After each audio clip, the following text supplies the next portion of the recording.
Hospital port as pride and dignity. Stop the New World Order. Welcome to HPANWO TV and welcome to this, the 36th comments reply video. That's right, this is the video in which I get to reply to your comments as the name suggests.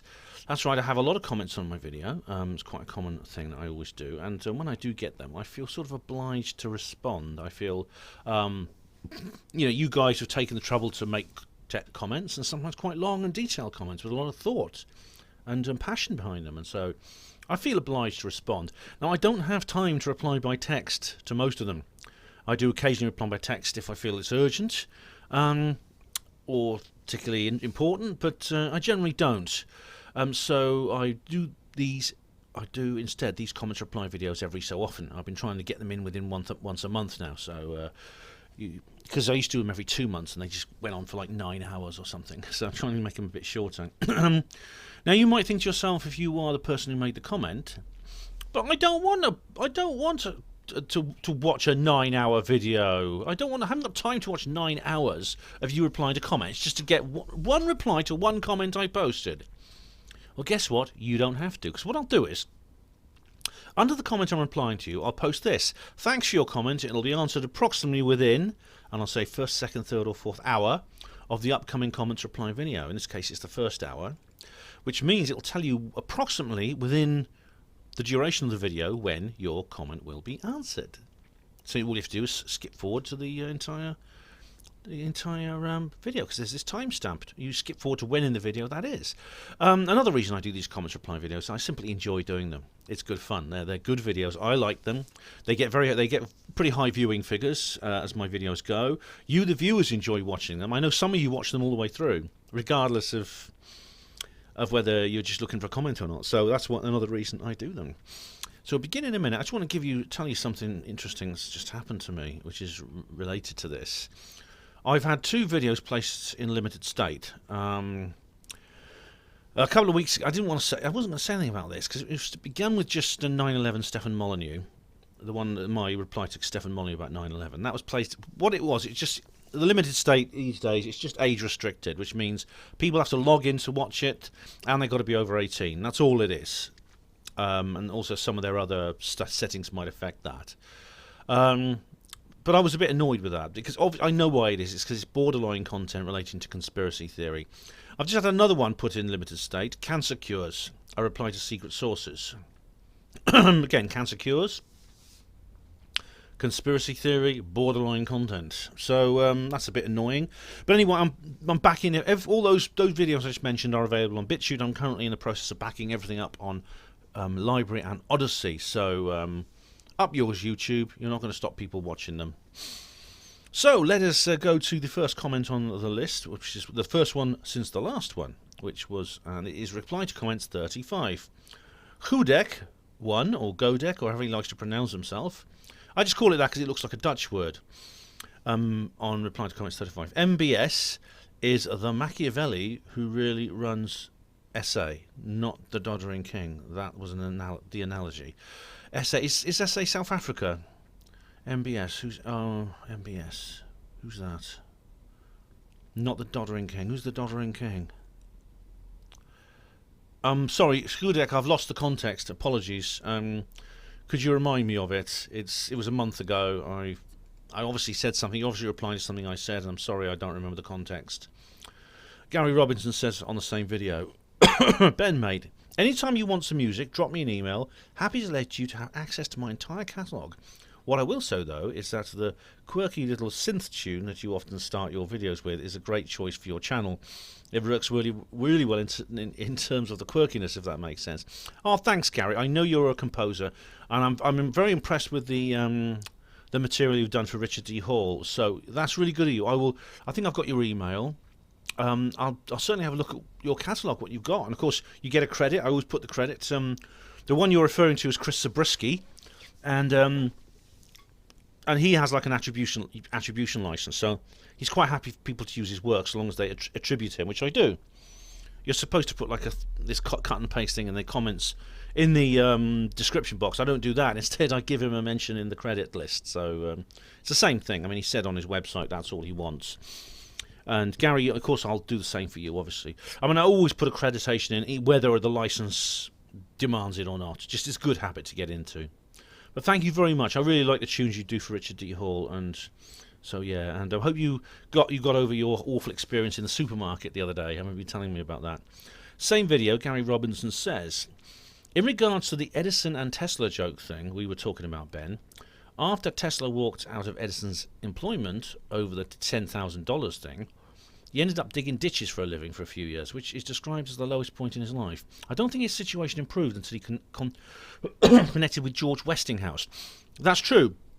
I mean, I think you were saying on the video I did about Tesla, it was actually a reply to the Tesla movie, that Edison was making a joke about the money that he was going to give Tesla, the bet, or something like that, the deal.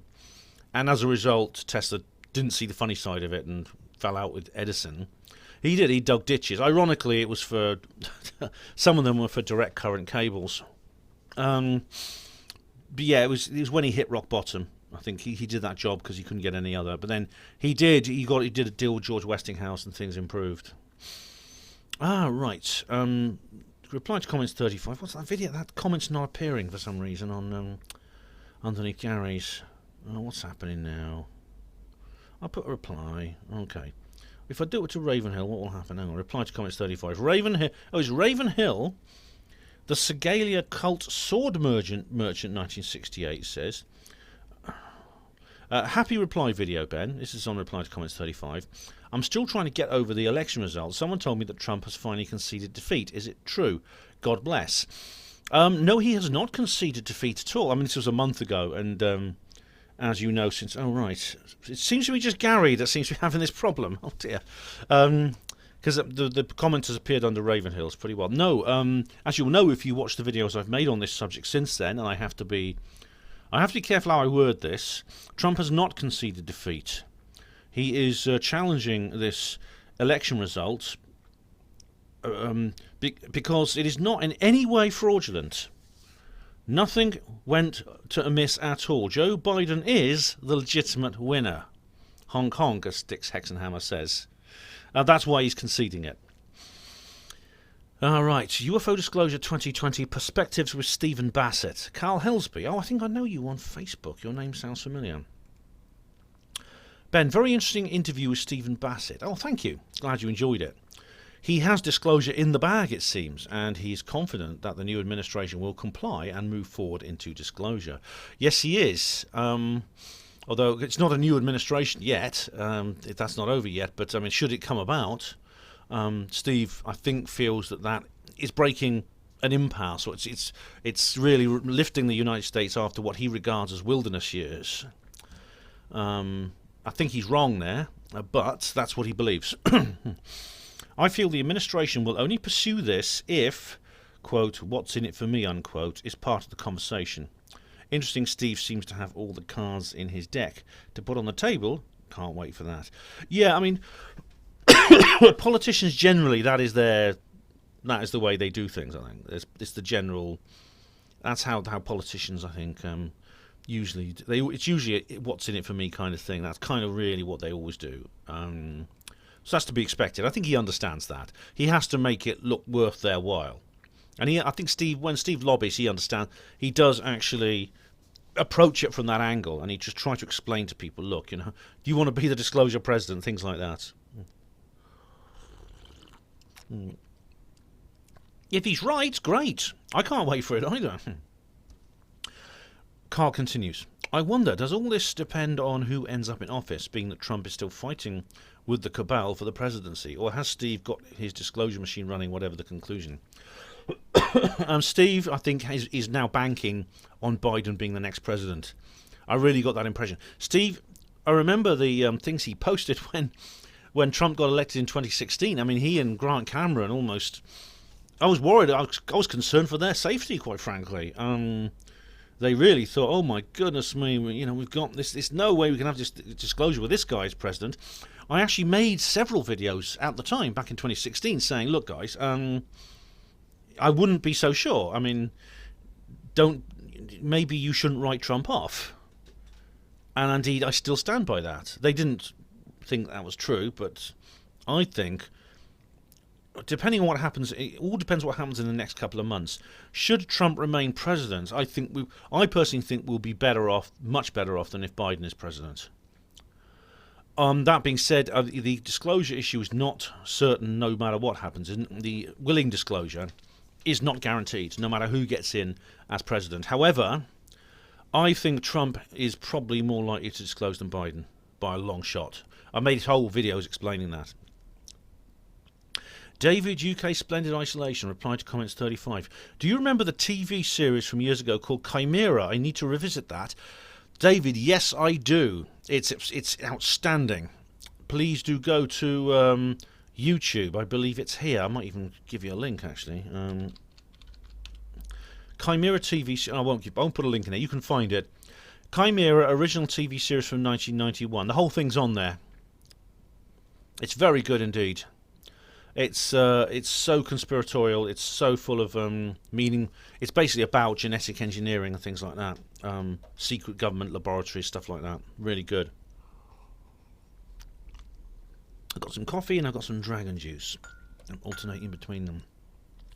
You actually don't need a link. Just put in Chimera TV series and you'll find it.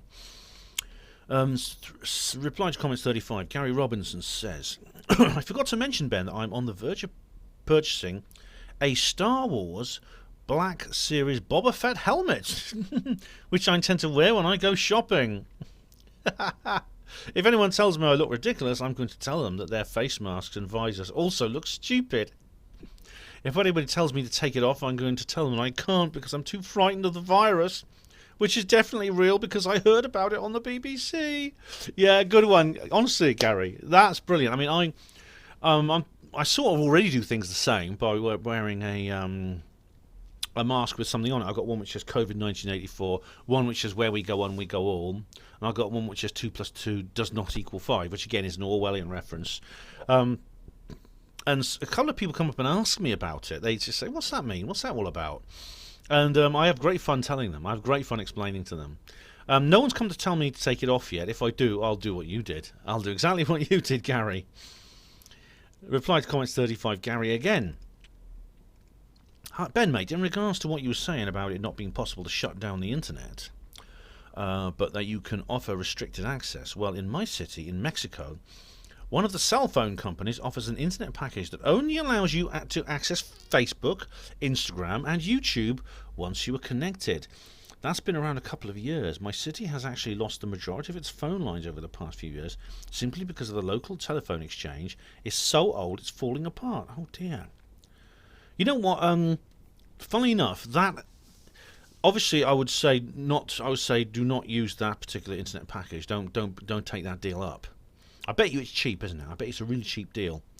Now the thing about it is, because very often if you go into a local area network, like at my hospital, there were certain things you couldn't access. I couldn't access davidicke.com for a long time, for a long period of time. Not university, but for a long period of time, I couldn't access it from I think there were several local area networks, but one of them certainly I couldn't get davidicke.com on. Let's see. So no, yeah, I wouldn't take that, obviously. So obviously the local infrastructure needs to be fixed up. It needs to be modernised. So yeah, that's not very good, Gary, is it?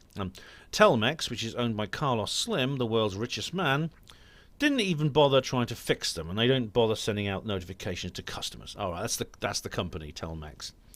Ironically, Carlos Slim comes to our city hunting on one of the local ranches, and apparently he's regularly made fun of by his mates for the state of the city's cell phone, internet, and telephone coverage problems. All right.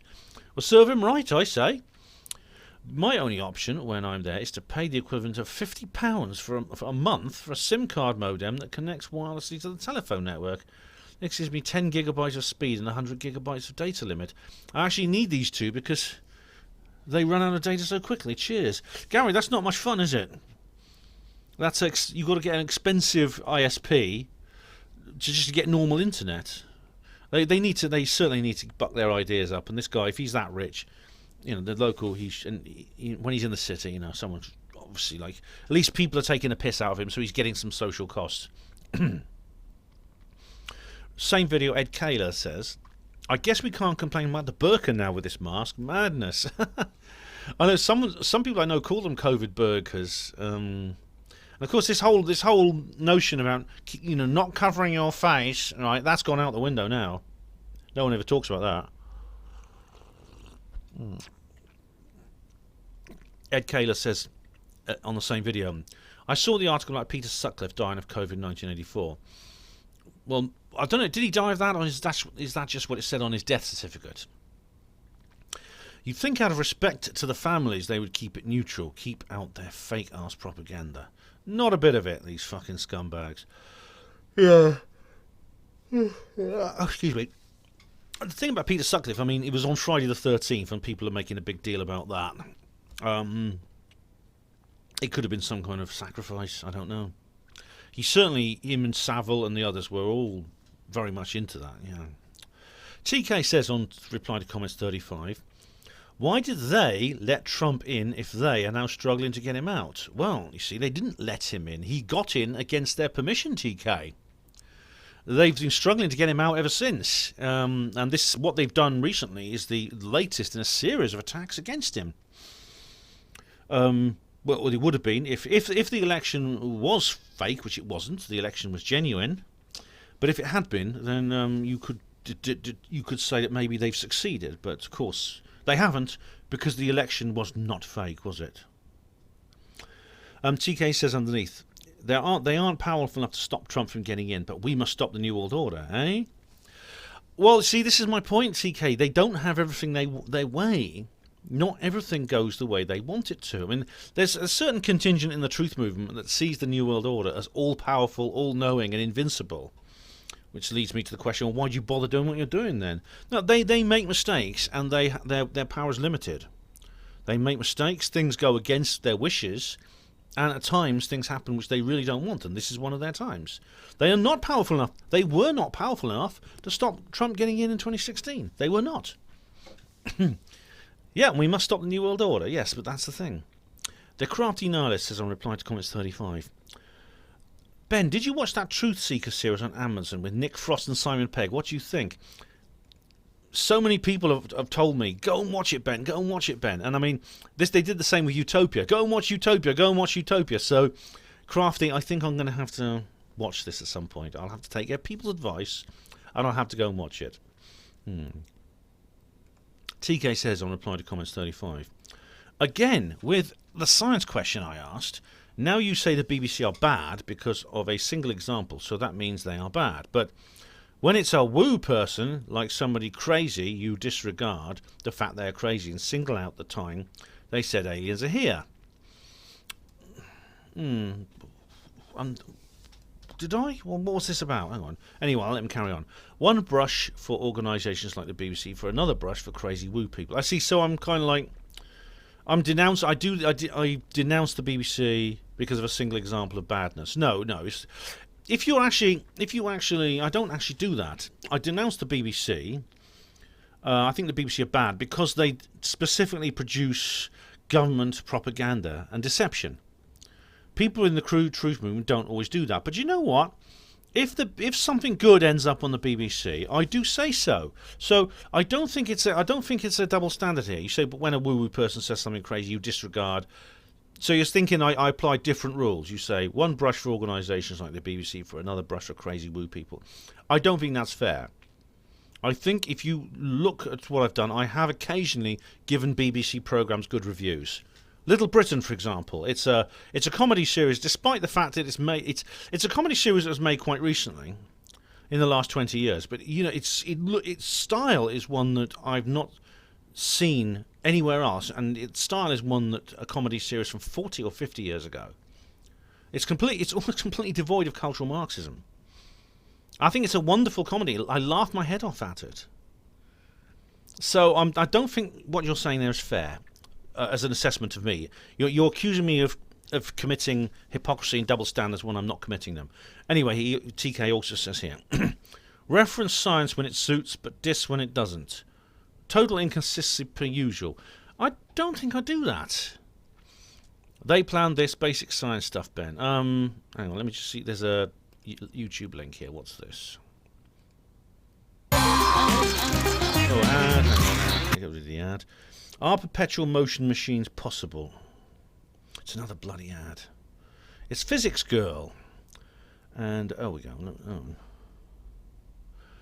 It's a 5-minute video. Built a machine that creates energy. My ingenious design... Oh, look, TK, can I watch this later? I have made a... Oh, hang on. I don't diss science. I reference science when it suits, yes, and I diss it when it doesn't. No, I don't diss science. I diss. When you say diss, I actually, if I think someone's made a mistake, like Steve Mumbling does, I'll say so. That's not dissing science. That's just criticising a theory. So I don't think I'm being inconsistent. As for that video, it's 5 minutes long. As for perpetual motion, I have actually written an article about perpetual motion on the HPANWO Voice blog. And indeed, I noticed that, you know, Stuart, what's his name? What's his bloody name? Hang on. He's the guy from Shetland, Stuart Hill. Do you remember Stuart Hill? I think I mentioned him before. He's the guy who wants independence for Shetland and says it's not a part of Scotland. He built a perpetual motion machine that does appear to work. I can't remember the details. I did write an article about it on HPANWO Voice. I don't have... Just go to HPANWO Voice and search for free energy. Same video TK says here. 2 hours, 54 minutes, 34 seconds. Here we go. Let's just find out this. Right. Disclosure. There is... This sort of thing does happen when the disclosure moment happens. There's an attempt to sort of pull it back, rein it back in again. And they use the fake alien invasion to do it. Oh, what's this about? Okay. This sort of thing happens when the disclosure moment happens. There's an attempt to rein it back in, and they use the fake alien invasion to do it. What? They use the fake alien invasion to do it? They use... Who are they, and when have they ever used an alien invasion to do anything? What are you talking about, man? Are you trying to make no sense at all? All right, okay. I do recommend you read Roswell Rising, a novel of disclosure. All right, not just because it's a book I wrote, but because I actually describe the exact situation which I'm talking about in fictional form in that story. The alien invasion to rein it back in is basically what they're saying is when the disclosure moment happens, the government and the government can't cover it up. Supposing it happens by accident, or one element of the government releases it and the other element doesn't like it. Supposing that, like a populist like Trump decides to do disclosure against the wishes of the Illuminati, what do the Illuminati do? They can't go back and say, okay, he's wrong, there are no aliens. What they can do is they can say, okay, the aliens are there and they're bad guys, which means you need to give us power and control and total state of emergency to tackle these bad aliens. That's what I mean. You say they use. Who are they? They are the Illuminati. And when have they ever used an Asian invasion to do anything? They have not used it yet, but I think it might be the last card they play. The last card. Do you remember Carol Rosin at the Disclosure Project press conference in 2001? The last card. The last card. She was quoting Werner von Braun.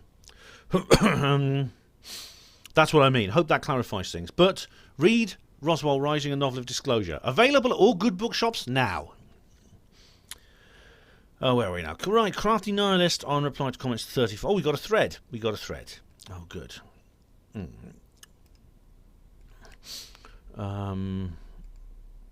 It annoys me when people demand you reply to them in text. I'm addressing me now. And now they don't have time to watch an hour to get a reply. Crafty, there's no pleasing some of these people, is it? You're damned if you do and you're damned if you don't. Oh, fucking hell. Liberace's just started. Sorry, guys. Liberace's just tickling the ivories. You can't even play a bloody... It's just like scales, you know. You can't even play a bloody tune. Okay. No other YouTuber bothers to reply to every comment. Ben isn't getting paid to do this. Stop thinking you're a special princess and be grateful Ben replies at all. For fuck's sake, he isn't in your employment. Wind your necks in. Oh, thank you, Crafty Nihilist. Much appreciate your support. Steve Mumbling says, It would probably take less time to reply in text. He does it this way because he enjoys it, not because he doesn't have time to type replies. More Jones twaddle. You're right partly. I do it because I enjoy it, but the truth of the matter is it doesn't take less time to reply by text, because I used to reply to every comment by text, and it took ages. I remember spending like several days on it.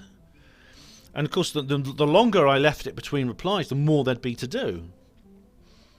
Crafty says to Steve, mumbling, "But is him enjoying doing something a bad thing, Steve?" Good question. With respect, I think typing all replies out would take longer. It does. It does, Crafty. I used to do it, and it does. BZ Garson says, Ben does not have to reply to every comment, especially the threads where there are conversations between other people, so it would not take him long to reply in text. It's not like he gets thousands of comments, is it? I get usually about 1,500 to 2,000 every month, which is a fair amount actually for considering my views. I don't have to reply to every comment. I do feel obliged to, though, for reasons I said at the beginning. He does enjoy his reply to videos because he gets to put on stupid mocking voices, Steve mumbling, when answering opinions of people he doesn't either like or disagrees with. This just confirms his bias and speaks more about his lack of maturity than rational logic and mature responses. Not at all, B said, it doesn't. What it says is that when I'm reading a quote and then I'm commenting on the quote, it's easier if I can identify when I'm doing one and when I'm doing the other. So if I'm talking about Steve mumbling, like if I'm talking about Steve mumbling like this, and I say, Steve mumbling says this, Steve mumbling says the moon landings did happen, get over it, and then I reply to him. It just makes it easier. It avoids confusion. So you know when I'm reading and when I'm speaking for myself. Is it a lack of maturity? No. What way do I lack maturity? As a hospital porter for 23 years, in what way do I lack maturity? And rational logic. Okay, so I'm the one who often complains when other people don't use rationality and logic. Brackets. Some might find it amusing. I find it childish for a man who must be pushing nearly 50 years old. You cheeky bugger. I'm not... Cheeky bugger, I'm nearly 50 years old. God bloody hell. How could you say I'm nearly 50 years old? I passed 50 years ago. Why are you kidding? It's also his platform for not, in his mind, definitive answers, which is laughable. I make an effort to, as much as I can, I do to give definitive answers. I think that's what this platform is for, and I make an effort, whether I succeed or not, I make an effort to do so. His responses throw out more questions than there were original comments. What do? Let it rest or make video responses? No, all we can do is respond via another comment, which he doesn't reply to. The circle is complete. Look, I do reply to your comments as much as I can, but do you understand, I can't get into endless conversations with individual commenters because I'd have to spend hours on each particular viewer, and I can't do that. I don't have the time to focus that much attention on you as an individual, BZ. No offence. You're one of thousands of viewers that I have. I do the best I can. That's all I can say. I'm doing the best I can. I do reply to your comments. You say I don't reply to your comments. Steve Mumbling always says that I don't reply to his comments, and then I do reply to them, and he just accuses me of not applying to another comment, which is not fair. Anyway, Charlie Chili 943 says, how would it take far less time to reply in text when literally everybody on this planet talks faster than they can type? Exactly, yes. Well, I mean, I don't know exactly the details of it, Charlie. It's just I've tried both, and let me tell you, I know from experience doing videos is quicker. I've got to just mention something here. Has anyone seen Emlyn-Jones? Because I've got to remember, there's something I've got to remember. If I see Emlyn-Jones, I've got to give him a message. It's from an old friend of his. So, let me just see if Emlyn-Jones turns up. Anyway, okay.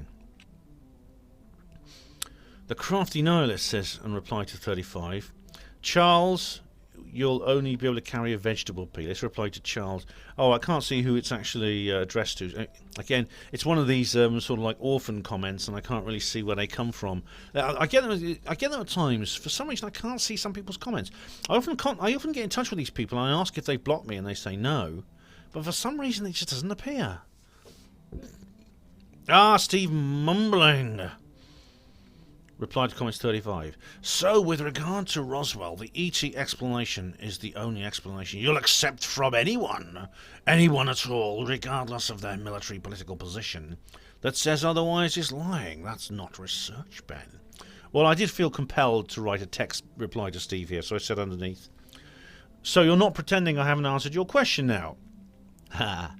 The reason I wouldn't accept such an explanation is because I've learned everywhere else that it isn't true. It's not because I regard Donald J. Trump as the ultimate arbiter. He is not. There you are.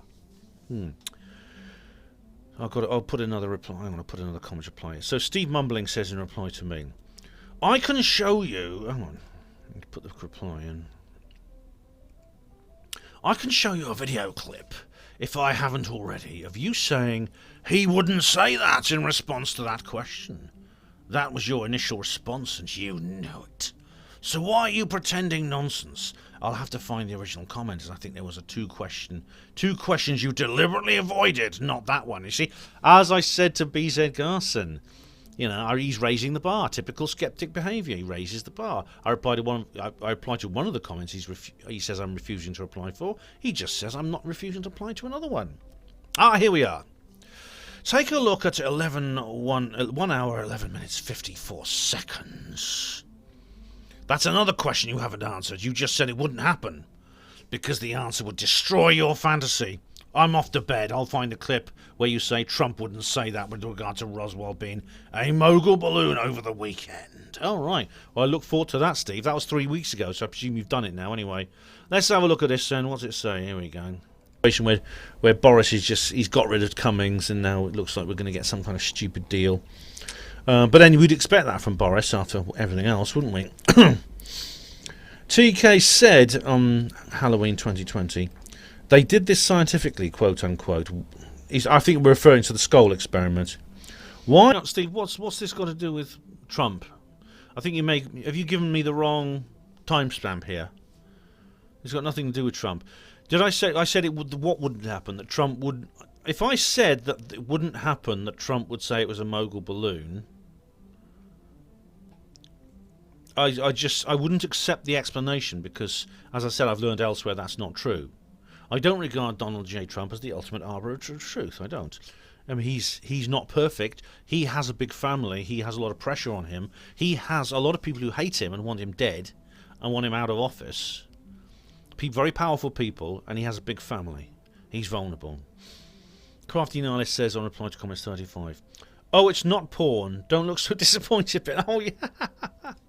I did, didn't I? I went, oh, what's this? Is this porn? Oh, it's not porn. Oh. Same video. Israel Diego Rivera 2, Genius 2, says Boris Johnson now selling us out over Brexit. When are you going to offer a full apology for supporting Boris? Well, as you know, Diego Rivera, because you made that comment 3 weeks ago, that Boris hasn't done that, has he? Well, he hasn't done it. We still don't know where this is going. But so far, I mean, whatever else he's done, and he's done some bloody awful things with the COVID stuff and that, he's still sticking by his original Brexit commitment. So I give him credit for that. But am I going to offer a full apology for supporting Boris? No. I mean, I will not do so unless the points I made in my video entitled "Why I Still Support Boris" are negated by events and by revelation. So if that happens, of course, I'll admit I made a mistake. And it's not an apology. I'll just say I was wrong. But I take it you've watched that video, Diego Rivera, have you? If not, please go and watch it. Reply to comments 35. Steve Mumbling. I haven't watched any of your political Trump videos. Trump has no chance of another 4 years. He's gone. There's zero chance of him disclosing anything related to ET. Well, firstly, Trump does have a chance of another 4 years if he overturns the completely not faked election that's just happened, which he hopefully will not, because Joe Biden is the legitimate president because there was no fraud. So the thing is, the zero chance of him disclosing anything related to ET, I disagree. I think there's every chance that he will do so. Much more so than Joe Biden. Much more so than Joe Biden. And we have replied to comments 35. Steve Mumbling again, who says, here's Trump's interview with his son about Roswell. Watch from 3:33. It clearly shows Trump has no idea what Roswell is all about. Right. Well, I've actually seen this entire video, Steve, so let's just have a look. I've seen this entire interview. How long I've been going for? A few minutes. I'll stop slightly beforehand. So approximately, when I remember, because it's not always approximately, because I might forget to start the stopwatch, which I've just done. Oh, is this? You've got two things here. Is this watch from 3:33? Hang on. What's this here? Different to what Ben is saying, Trump said. And I was actually surprised because maybe I haven't looked at enough of what Kev Baker presents. Maybe I've only looked at. Hang on. I've watched that video, Steve. I think. So, all right. I've watched Trump's interview with his son about Roswell. I've written an article about it, which you can see on the HPANWO Voice blog. Where I do an entire review about the entire event. Let me just find. I'll just find that particular article just so I can read you the review. Okay, here we go. Just so just to clear up any confusion. Oh, hang on. Where's Trump? Hang on. Oh, how do I do this? Oh, excuse me. How do I find this bloody... I discussed this, I think, in... Oh, hang on. The problem is, what tags do I use? Trump, Roswell, so much. But what he did was, he said something, I get thousands and thousands of people who tell me this. Thousands and thousands. People want to go there. And what was it he said? If I can find the actual... Let Liberace entertain you while I'm doing this. Oh, we go. Trump on Roswell. Here we go. 25th of June, 2020. 25th of June, 2020 is when I published the article. You can see it for yourself. President Trump has made some interesting comments about UFOs since coming to the Oval Office in 2017. When the ATIP footage came to light, he called it a hell of a video. When questioned about these UFO incidents by ABC News 18 months ago, he sounded awkward and evasive. He says, I want them, the Pentagon, to think whatever they think. Then he then reports that he has been briefed on the matter, but then declares, do I believe it? Not particularly. He launches into a diversion with, our great pilots would know, shifting focus away from himself to the US Navy pilots who reported the phenomenon, which is a strange delegation, seeing as he's their commander-in-chief. This is a highly unusual thing for a US president to say. Normally a leader in his position would deliver a number of cliches, such as, we do not credit this as having any defense significance, or this phenomenon can almost entirely be explained as sighting of birds, kites, balloons and weather conditions. The tiny minority, which presently cannot, I'm sure will be at some point in the future. In the meantime, I don't see why we should bother with it. They also tried to brush it off as a joke, like David Cameron did when he was confronted on the subject by Richard D. Hall. Trump is a unique exception.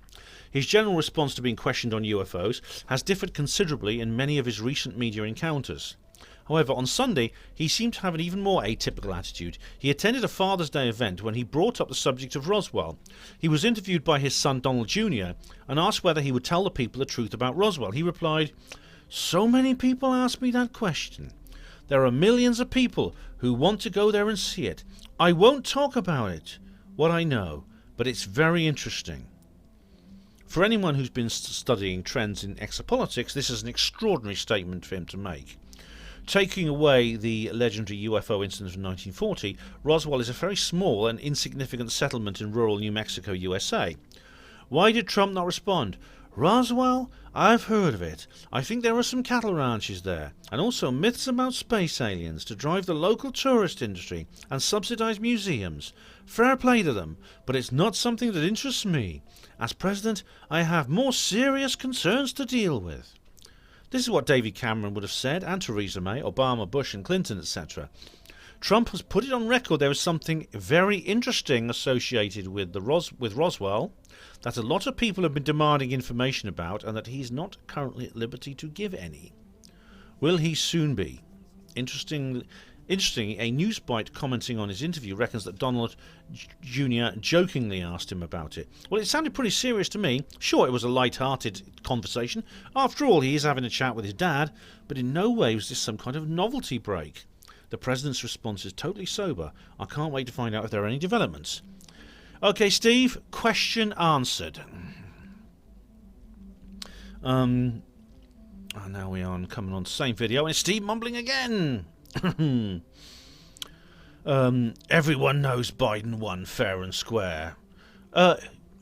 Yes, Steve, he did win fair and square. Yeah. Trump is running the same script he ran in 2016. If he had lost back then, it would have been because the election was rigged. The election definitely was not rigged in there was no rigging in 2016. James O'Keefe definitely did not discover any anomalies at various polling stations. He did not. Certainly no dead people voted in 2016. And indeed there was no intimidation of Republican poll watchers and things like that. That just did not happen, okay? It did not happen. The thing is, Trump really... Trump did the right thing by not dealing with this non-existent problem. And we would have seen the same ridiculous nonsense we're seeing now. So far there's zero evidence to show the election was anything other than fair and square. If you have any, let's see it. Put up or shut up, for fuck's sake. You need to stop swallowing Trump's Kool-Aid, hook, line and sinker. I didn't think there was a hook and a line and a sinker in Kool-Aid. I thought it was a fishing line. But anyway, yeah, you're right. There is absolutely zero evidence to show the election was anything other than fair and square. Absolutely.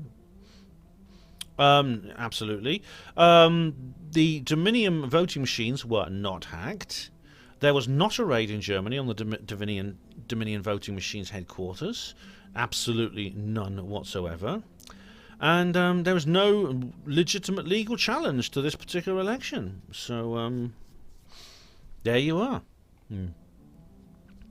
David Smith says, watch this 10-minute video. I mean, it pretty much sums it up. Of course, I'm sure Ben will try to explain this away. To me, that is dishonest. If they do produce good evidence, I'll admit it. So what's this here? Well, this is called Trumpily. Chris Christie rips Trump's legal effort as a national embarrassment. Hours after President Trump's speech on early Wednesday. Now, this is a 10-minute video. Okay, I don't have time to watch this right now. I don't have time to watch this right this moment, David. But I have actually... I mean, when I listen to lawyers talking to other lawyers, it's almost impossible to follow it unless you're trained in law, specifically American law. You know, I have made an effort to look at both sides of this argument. I really have. If you remember the videos I did on it, my election live streams and the election analysis I did, I examined the fact checkers and what they came up with. So I've made a real effort to look at both sides of the story. This is why I am not suspicious that there was any fraud involved in this election. I think there was no fraud at all, and the election was completely legitimate, and Joe Biden, as Steve says, won the presidency fair and square. I'm absolutely convinced of that. BZ Garson says underneath, I like the bit where he explains why they, Trump's team of clown lawyers, don't make accusations of voter fraud in court because there would be legal repercussions. Oh, is that in the video? Okay, that's in the video. Yet they are allowed to spout BS to everybody outside the court. There is no evidence of voter fraud because there never was any evidence. I can see a lot of lawsuits stacking up against Trump's clowns in the near future. Defamation, criminal accusations. Can't wait for Ben to explain this crock of BS. How many times will he use the words NWO and Illuminati? Okay, well, this is 3 weeks ago. As you know, this has been going through court, and this completely fair election, of which there was no fraud, has been checked out in court. And I know that the court so far have dismissed all the claims. Now, as I said, I can't speak for the lawyers talking to other lawyers things. All I can do is speak for what I've looked at in terms of the evidence, and the evidence contrary to it. I examined the fact checker statements, and I go into detail about that on my the videos I made on this subject, which now YouTube have forbidden me from talking about. I can't express my opinion honestly and clearly anymore. They banned us from saying it, which makes you wonder why. As for the accusations stacked against Trump's team, which you call clowns, well, we don't know what's going to happen yet. It's not all over till the fat lady sings, as they say, and she's not sung yet. But I will cover that if and when required, definitely. If necessary, I'll make an Alt Tech exclusive so I can speak openly about it. Reply to comments 35. Jeremy Dark Eagle says, fun fact, Brian Harvey ran himself over with his own car while driving it. How do you do that? How do you run yourself over with your own car while driving it? Because you're in the driving seat. That sounds paradoxical. Charlie Chili 943 says on reply to comments 35. Hi Ben, do you have ever done a video on targeted individuals? I've recently become interested in the subject and thought you may have some thoughts and opinions and knowledge on this subject. It'd be great, if you want to of course, if you made a video on it, if you haven't already. I have, Charlie. I've also done articles on HPANWO Voice, and I've done HPANWO radio shows, including interviews with targeted individuals. And Kieran Lee Perrin in particular. If you go to HPANWO radio, I've got an interview with him. I've included this in some of the videos. I haven't.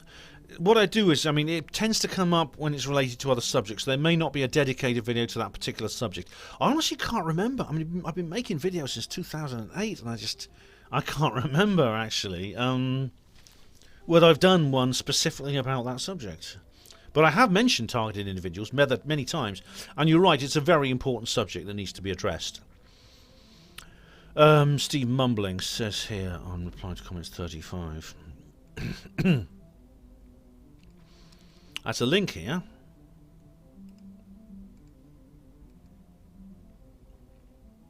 Claims of dead people voting in the US election debunked. All right, now this is on news.com.au. I imagine it's going to say exactly the same thing that the BBC fact checkers said. I'll just skim through it a moment. From Trump's War Room Twitter page, Trump's accusations seem to be rapidly falling apart, with multiple media outlets debunking his claims. I know the BBC did as well, or they attempted to. One piece of evidence includes more than 14,000 dead people allegedly casting their votes in Michigan. An investigation by CNN chose 50 of those names to investigate. The first 25 on the list, and another 25 chosen at random. They found 0 cases of voter fraud among the chosen names. Only 50 names checked, 37 were dead and had not voted.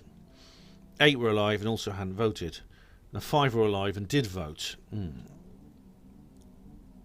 then he mentions Deborah Jean Christian from Georgia. Oh right, yeah. Okay, well obviously, like the people who signed affidavits about this, it was actually Pennsylvania particularly we're talking about here. They're obviously now in big trouble because they've effectively committed perjury or a similar crime to perjury. And I can't speak for all the rest. I can't remember all the details, but I know the BBC did cover this at the time. I think I mentioned this in my previous video on this subject. Excuse me. But I don't think it's... Sorry. I think it's absolutely true that no dead people voted, and I've looked at it very, very clearly. David Smith said, puffed. NWO propaganda, Steve. Did you watch David Packham? Some of his latest looks at this are rather funny. Trump is steering his followers to news sites. What am I doing for time? Sorry, I'm just checking. 10 minutes remaining. That are stating he won by a landslide. It's funny that all these conspiracy theorists are worrying about the New World Order are actually becoming more like the NWO themselves, demanding power, ignoring the reality that we share to further our own agendas. What a time to be alive. I don't know David Packham. I never heard of him. There are news sites that states that Trump won by a landslide incorrectly on the alternative scene. Yeah, I mean, obviously Trump is now kind of a conspiracy theorist himself, so he's going to highlight those. But I say this to Steve as well. These people are putting an awful lot on the line for this, which is supposedly not true, and so supposedly so easy to discredit, which of course it is, because none of it's true, is it? But it just shows that they do really believe in it, don't they? They actually do believe that Biden faked the election when he didn't. Fred Cassator says on Nice Guys, a reply to Stefan Molyneux, 0022. Lucky dating online. What's this? I've got a feeling this is spam. Oh, let me just. Alright, I'm going to have to remove that comment. Hang on. It's spam to sexual content. I'm just going to get rid of it. Okay. Come on. Oh, the whole page freezes up when I do that. I've got to remember doing that. I think I'm going to have to refresh it. Okay. And scroll back down. Yes. Not to worry, guys. You can enjoy Liberace while I'm at it. There we go. La-di-blah. But, yeah, I mean, you get... Maybe it's the type of video I made that attracts these kinds of things. I mean, I was expecting it to be some kind of dating site, and I've suddenly got a warning for sexual content. Maybe I'll check it later when I finish recording. Only kidding. Only kidding. But there's a whole lot. It's funny. I'm getting a lot of spammers. I get spam on BitChute a lot, which is weird. I'll be going through my BitChute comments as well, of course, after this. But loads of spam on BitChute, massive amount. I mean, there is some porn on BitChute as well. I won't tell you where. Not that I look at it in any detail. I'm usually, I move my trembling hands to one side, so my delicate senses are not afflicted by this cyber smut.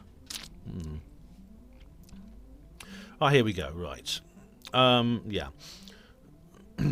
Right. This is Nice Guys. A reply to Stefan Molyneux. Ben, this is Israel Diego Rivera 2 Genius 2 says, your dating techniques worked well with pulling Rin. You are punching well above your weight there, literally.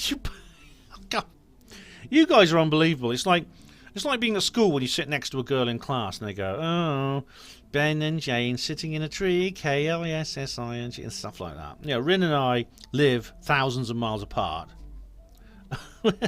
And we get on well, but there's nothing more than that in it. We collaborate on videos. That's all there is.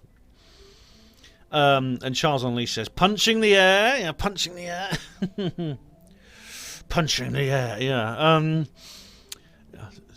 Who's punching the air? It's Richard D. Hall, wasn't it? Yeah, he's punching the air. Who's he talking about? Yeah. C. Palmer says, has Rin seen the Obama video?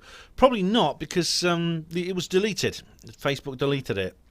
I actually added it to one of my UFO disclosure videos, but I can't remember which one. Because I thought it was quite witty. I'd like to see it again, but I can't see it because YouTube, they said it was spamming and deceptive techniques. I think they probably just someone in the office saw it and realised how politically incorrect it was, so they got rid of it. I was very proud of that video. I went to a lot of trouble with the makeup and the props and everything. It was one of my most technically developed videos, and it's very short as well, just about 5 minutes. But it was Nice Guys reply to Stefan Molyneux. Again, Ravenhill, the Segalia cult sword merchant of 1968 says, interesting video, Ben. Many thanks. By the way, how did you get to know Rin? Did she approach you or did you discover her? I'm off to Betty Boys now, so nighty night. Or night night. That was 3 weeks ago, but night night, Ravenhill. I hope you slept well that night. I got to know her, I can't remember. I just started watching her videos and commenting on her videos, and I thought I quite liked her because I thought she's open-minded. She's very intelligent and very judicious. She shares my kind of analytical, introspective abilities, and her videos impressed me. I think she's underrated. I think she deserves more circulation than she gets, which is why whenever I appear on her videos, I always share them as widely as I can. But I remember we just started commenting. Then she asked me to come on a live stream with her, and I said, yeah, sure. And we've done 7 live streams now. We just done another one the other day. Charles Unleashed said, she's one of mine. They get on so well because Rin is a biological robot made from Ben's own DNA taken from his bald head. Genius plan, if I say so myself. Now, Charles, I should have known you'd put her there. Agent Rin, you call her, aren't you? Yes, Agent Rin. She's like a biot from Arthur C. Clarke's Rendezvous with Rama. I know. Don't tell me. It was your people who built that spaceship, didn't you? Yeah, you built that big cylindrical spaceship. The crafty nihilist says underneath, you do make me laugh, Charles. He does. He makes me laugh as well. He's very good. Nice guys again. Nihilist Lives Matter says, Stefan has mummy issues. He certainly does. And what's more, he's very open about it. In fact, he's got worse. I've got mummy issues too, but his are far worse than mine. I mean, his mum makes mine look, from what the way he's described her. Obviously, I've never known her. He's never revealed her identity. But he makes mine look like Fräulein Maria from The Sound of Music. Yeah, but it has affected him through his life. I mean, before he started his podcasting, he said he had to have therapy and things like that because of the child abuse he experienced at her hands. Okay, so here we go then. Right, we have... we've got a thread. Reply to comments 35. Steve Palmer says... Oh, right, I did actually reply in text to this. This is Marcus Allen tells the British Interplanetary Society that men went to the moon. Before anyone suggests he's changed his mind since then, no, he said nobody went to the moon after this. Truth is, Allen tells one group of people one thing and another something different. There's links to the full Q&A, and there's something to do with John Hutchison. I don't know what that's all about. Let's have a look. Oh, I just replied to the Marcus Allen stuff, but I'll just have a look at Carla B. Nipton. Oh, that is Hutchison's alter ego. It's rather like David Shayler. He has a female alter ego, and this is Baroness Princess Carla Nipton Hutchison. Oh, I'm gonna give him a sub. I'm gonna sub to these actually, because I think that the point, Steve, the point you're making is, would it be fair to say that because John Hutchison has developed this rather eccentric behaviour, that therefore he is to be discredited in his work? Is that what your point is? Because a lot of people made that point about David Shayler. What's this? John Hutchison cupcakes. Oh, here he is dressed as in his female gear. Yeah. And someone actually replies, does anyone know how John is doing? Is he alive and relatively well? And this person, Baroness Carla, replies, I don't know why he's doing this, and I mean I don't believe that whatever he's doing, for whatever reason he's doing this. It's the same as with David Shayler, and when he started doing this, he came up with this Dolores character, which was basically a female alter ego, and he used to put on a wig and clothes and that, and he behaved like this other person. I don't believe that discredits anything he said before this. I know that's how people like you, Steve, are going to use it.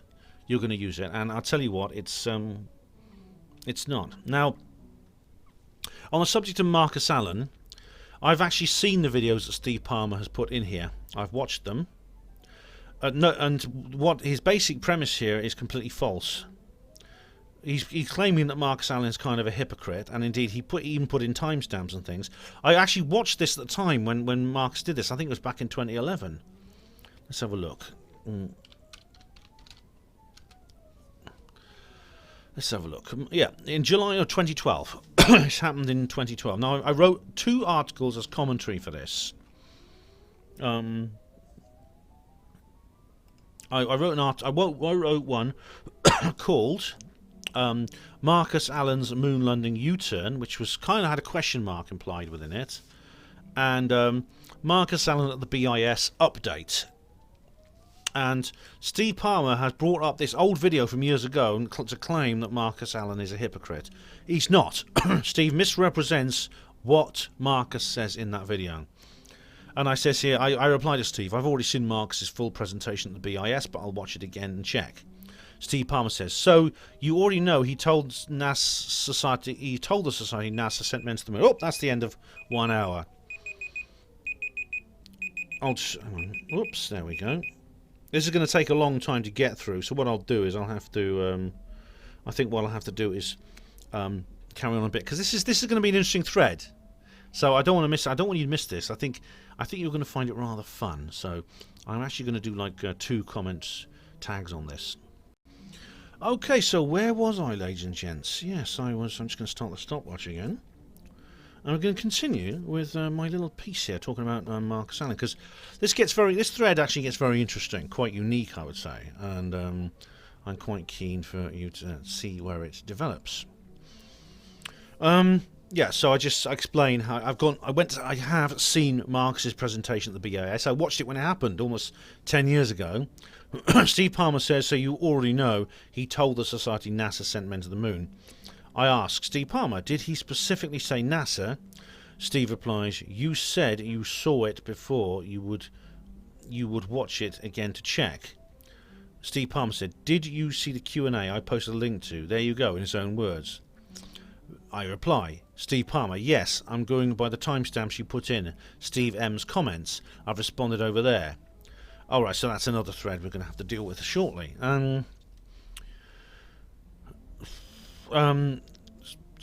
Steve says, so you have admitted Alan's been pulling your chain. There can be no other response from an honest viewer to that video. I reply, Steve Palmer, what do you mean? He said he didn't doubt that people had been to the moon. I agree with that. The only time he said nobody's been to the moon, to my memory, was in 1997 in that daft John Ronson thing. That is for the love of Apollo moon landings. It's a document. It's like a sofa chat, late night chat show thing with John Ronson. It's very funnily enough. Seeing that actually was very definitive for me. It's when I first came across this kind of information. Steve Palmer says to me, so why don't you put him straight? Did Apollo land men on the moon? You won't because you're shit scared of him. You need to be in the click, which he spells C-L-I-C-K, or you have nothing. That's why you won't challenge Alan Bassett, etc. I reply underneath, do you want to rephrase that? I think you know I'm going with this, don't you? And Steve Palmer has a link to this article that I wrote, which is Marcus Allen's moon landing U-turn. Okay, do you want me to read this article? I'll read the article. It has come to my attention that Marcus Allen might have done a Charlie Veitch-style U-turn over the moon landing hoax. This came after Marcus, the editor of Nexus magazine, attended a live debate at the British Interplanetary Society. Since then, he has apparently seen the light and realised that the moon landings were real after all. The only source for this information is this thread on a skeptic forum, and it's one of the Apollo hoax threads. One of the posters says there's an article about it in a magazine. Marcus even became a BIS member. I know Marcus personally, and if I ever get the chance to talk to him about this, I will. So far, the proceedings at the BIS evening have not been released, and there's no recording or transcript currently available. The report is from Spaceflight magazine, allegedly. We only have the Apollo hoax members' words on this. I doubt that will be unbiased. The real story may turn out to be very different. We shall see. In the meantime, I'll keep you posted. If Marcus really has swapped benches over the moon landings, then I hope we in the HB community, that's hollow hoax believers, as that's the word they use, will accept his change of mind with goodwill. I ask that we remain adult and respectful to him. If you think he's wrong, then we should criticise him, but we must do so politely. I will not be cancelling my subscription to Nexus. I advise you not to either. Right. And then Mary Bennett, I put an edit in here. Mary Bennett, co-author of Dark Moon, has written a report. Edit. Here's a photocopy of a skeptic report into Marcus's speech at the BIS. It's interesting how the two sides interpret the same event so differently. Here we have Marcus faltering desperately in his attempt to explain his theories to the BIS audience. In the end, he had a road to Damascus-style conversion. Mary Bennett's report, which is based on Marcus's own testimony, paints a very different picture. Have you checked? Now, this is a link Steve Palmer is sending me. It's a link to an article I wrote on the HPANWO Voice blog on the 12th of May 2012. A long time ago. And what's more, there's loads of comments here. Lots of stuff about the Mary Bennett's thing. And this is on Mark. Here we go. Right, so it's linked here. Into the Lion's Den, Apollo investigation. And this is a long article I don't have time to read, but please do go and read it. It's by Mary Bennett, one of the co-authors of the Dark Moon book. It is it's www.aulis.com, AULIS.com /Alan_BIS.htm, and it's linked in the article which I myself wrote in 2012. This is Steve's source, Steve Palmer's source. Now, Steve, what you've just done here is you presented an article. Your source is an article that I wrote, which has a completely different hypothesis to the one you're presenting. Indeed, I actually do here Marcus Allen at the BIS update on July 2012, where I basically give a complete update thing, including an assessment of Mary Bennett's article. So what exactly is your point? Steve Mumbling says here, the context of the presentation was clearly the first NASA moon landing. There's no ambiguity there, no wiggle room. If you can't see it, that's because you don't want to. Just like Roswell, you're blind to anything that doesn't agree with your ridiculous narrative.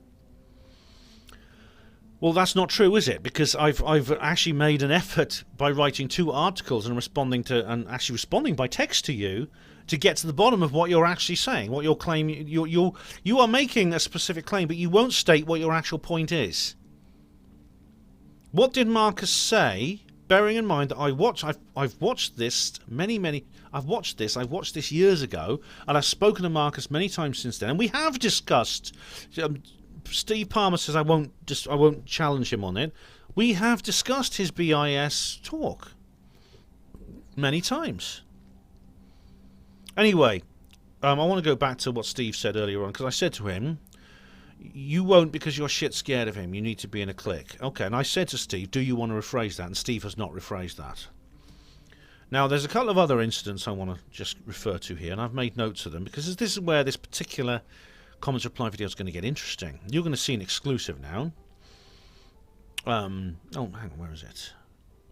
Oh, I haven't made a note of it. Don't worry, I will come to it. But what I'm going to do is, at the end of this particular video, I'm going to block Steve Palmer. You are going to watch exclusively on HPANWO TV the blocking of a troll. I'm not going to do it just yet because I'm actually going to open. I will just right click and open his page. Funnily enough, you know, his channel page. If you look at his channel page, it's completely blank. There's no artwork. There's no banner. There are no videos. There are no subs. There are no faves. There's nothing. There's no comments. There's no community posts. Absolutely nothing. It's blank. Nothing. No subs to. No one's subbed to him. He's not subbed to anyone. It's almost as if he's created an account specifically just to comment on YouTube to me.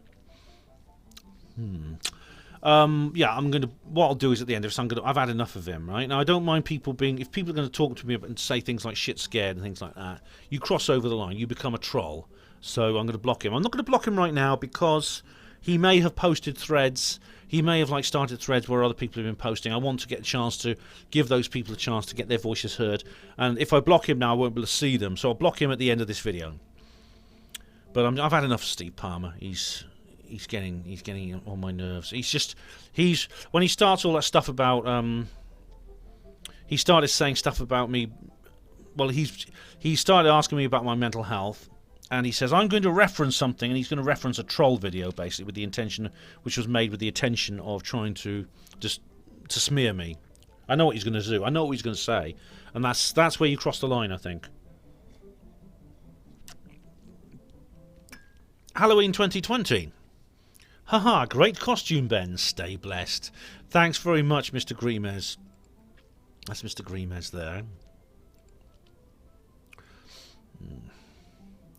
Nice guys reply to Stefan Molyneux. Pork Chop says, a split second before yours sports analogy, I was thinking of exactly the same thing. Brilliant.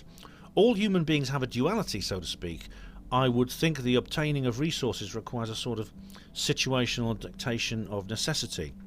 Nice to the point of deceit, or nice to the point of action. Yeah, it's about striking a balance between these various things, I think. You know, it's like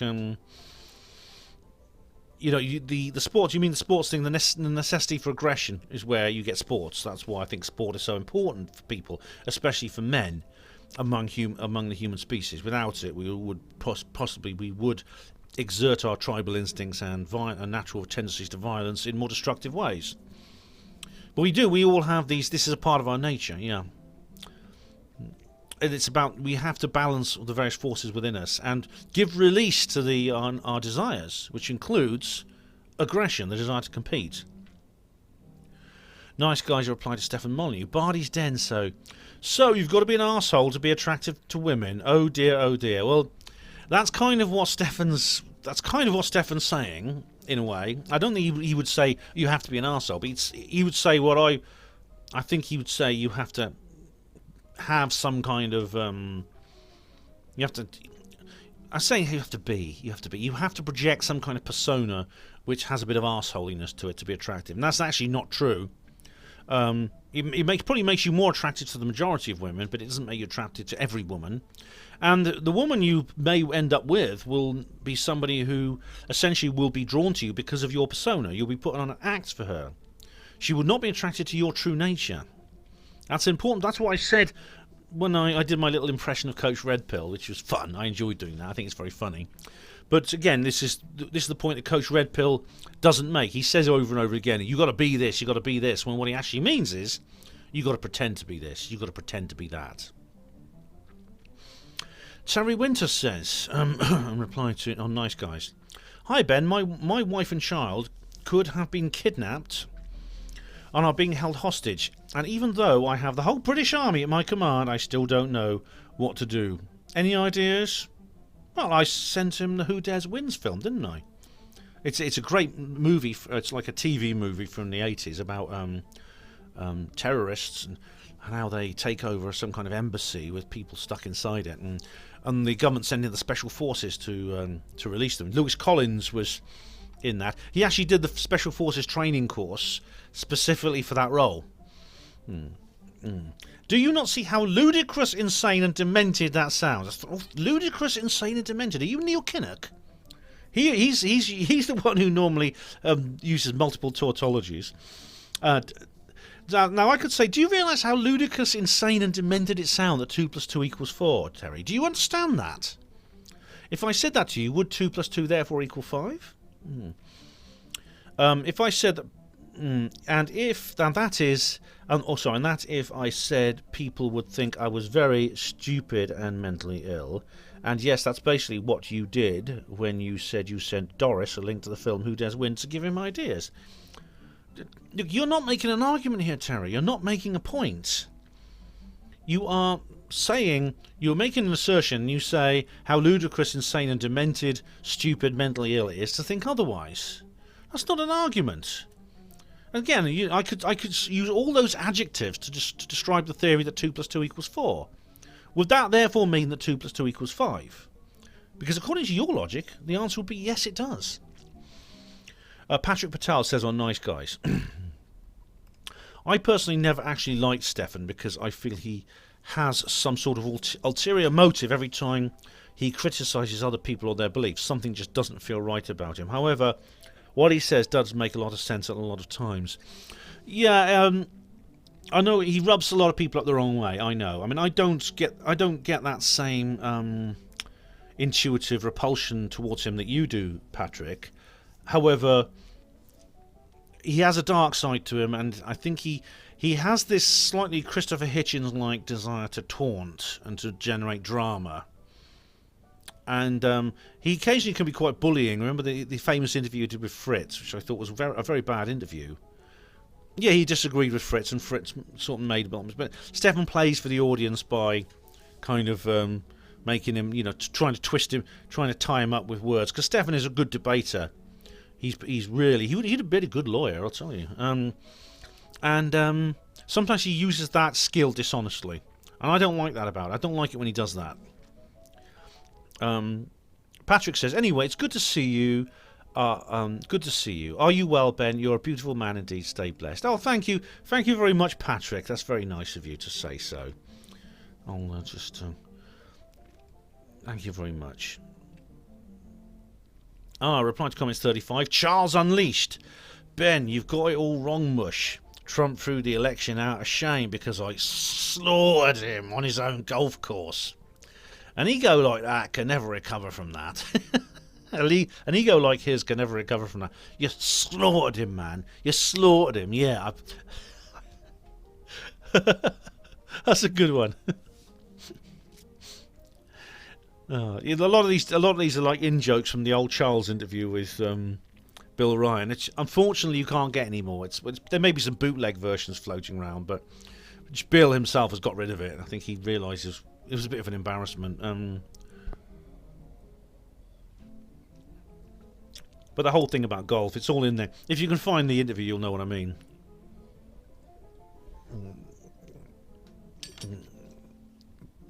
Nice guys. No One's Flower says, on Nice Guys, in the phrase, no more Mr. Nice Guy, the word nice seems to imply empathic, kind, compassionate, or just, all of which qualities would be desirable in a life partner whom you could trust to never become abusive. That's absolutely correct, No One's Flower. But in the phrase, no more Mr. Nice Guy, I think it implies sort of going easy on people. You know, you say, oh, I was... no more Mr. Nice Guy means I'm not going to give you any more chances, that kind of thing. You are well suited to casting light on Mr. Molyneux's inner contradictions. Very entertaining. Thanks, No One's Flower. I will add that I, as a woman, for many years and at all stages of my eligibility or otherwise, if offered the chance, would never date Mr. Molyneux, even if trapped on a remote island alone, with only him, preferring the company of my own thoughts and the surrounding nature. Oh, well, No One's Flower. You see, I said this about him, didn't I? He's not as completely irresistible girl bait as he thinks he is. Do you know, this really bugged me when he says, "Yeah, man, when I was young, I never had any problem finding dates. I didn't. I was in the debating team and things like that." And I thought, cut the crap. Everyone gets knocked back a few times, Stefan, and you'll be the only man in history that's never happened to. So don't blow your own trumpet like that. And as we have here, we have at least one member of the fairest sex who is telling you quite clearly. Now, if it's not just her, I'm sure. So, Stefan, come on, get your head out your ass. Come off your high horse. You could be with the rest. Just be the same as the rest of us. Sometimes, I mean, this happens to women as well as men. You feel romantic with someone. Sometimes it works out. Sometimes it doesn't. I've always been the type of woman who sees the God-given natural beauty of a man as one of the most important resources he offers. Sadly, nature has it that all men are not in a position to offer the latter, and Molyneux, unfortunately, is one of these. Neither is Kissinger. Oh, right. Well, Kissinger, if you mean Henry Kissinger. Oh, of course, yeah, because yes. It's because he brings up the subject of Kissinger's power, yeah. It's probably also his deep, gruff voice like that. You know, it's probably something to do with it. But, he said his power was the aphrodisiac. I think that's what he said. Because Kissinger was this fat bloke with glasses and rather bad hair. But he had loads of birds flocking around him, yeah. But the man was a complete scumbag. I mean, morally, he was a genocidal maniac. I mean, millions of people in Vietnam, in Laos and other places in Southeast Asia died because of him, because of his policies. And here we have Steve Mumbling, who sends me a link to something. What's this then, Steve? It's a link to YouTube link. Oh, it's an ad. Oh, it's Lloyd's Bank, I think. Oh, no. The election is over. Trump's team begins transition as legal challenges continue. Yeah. That's from the 24th of November, and I think I addressed this at the time. But as I said, I think I addressed this actually in the last video I did on this subject, that Trump really has no option. I mean, this is something that is kind of out of his hands. That without doing this, and really the entire political process will grind to a halt, and indeed the entire executive will, unless the transition team is funded. And they have to go by that assumption for the time being. It doesn't mean, that alone does not mean Trump has conceded or that Joe Biden is definitely the president. That alone does not count. I think I made that point at the time in that video.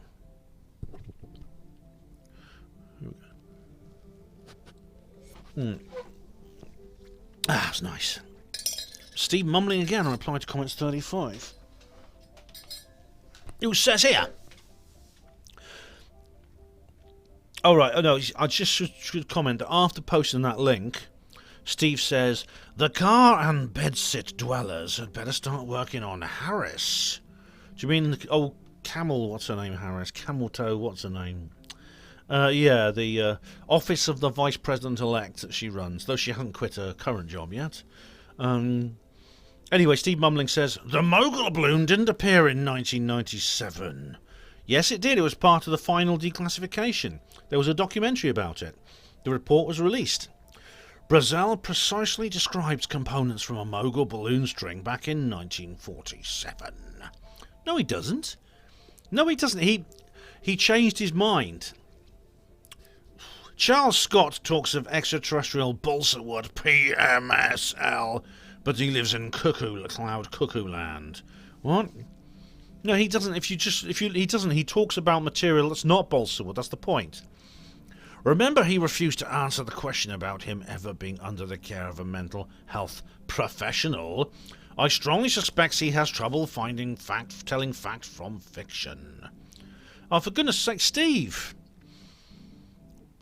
Why should he answer that question? Why should anyone answer a question which is just simply an ad hominem attack? I said this. Well, you didn't say it as nastily as Steve Palmer did, but I made this point to him.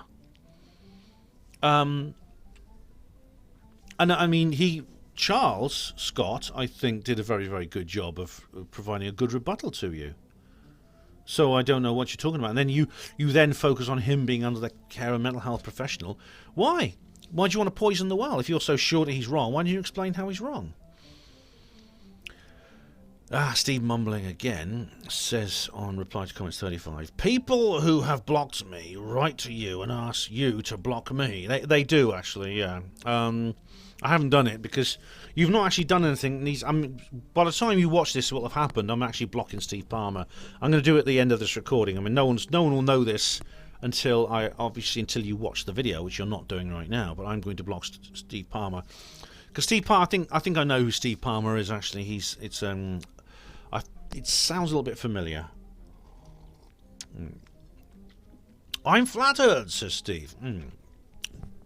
Now, who might that be? I'm blocked from Project Camel Toe, although Project Camel Toe is now blocked from YouTube PMSL. Is it? What? Hang on a sec. Project. Let's have a look.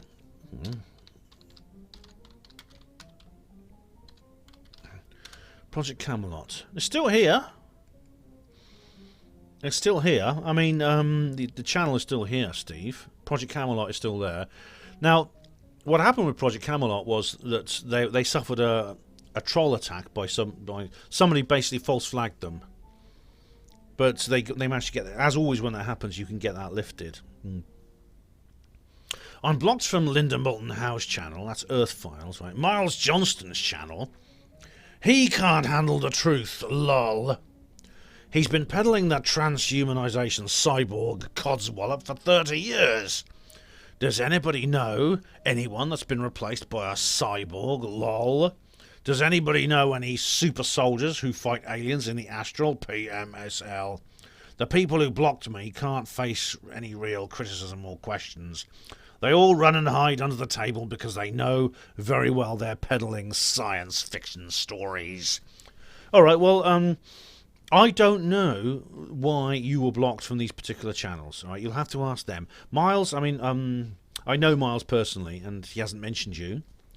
I personally think that what you call transhumanization cyborg codswallop is not codswallop. I don't know anyone that's been replaced by cyborg. I know people who have extraterrestrial relatives.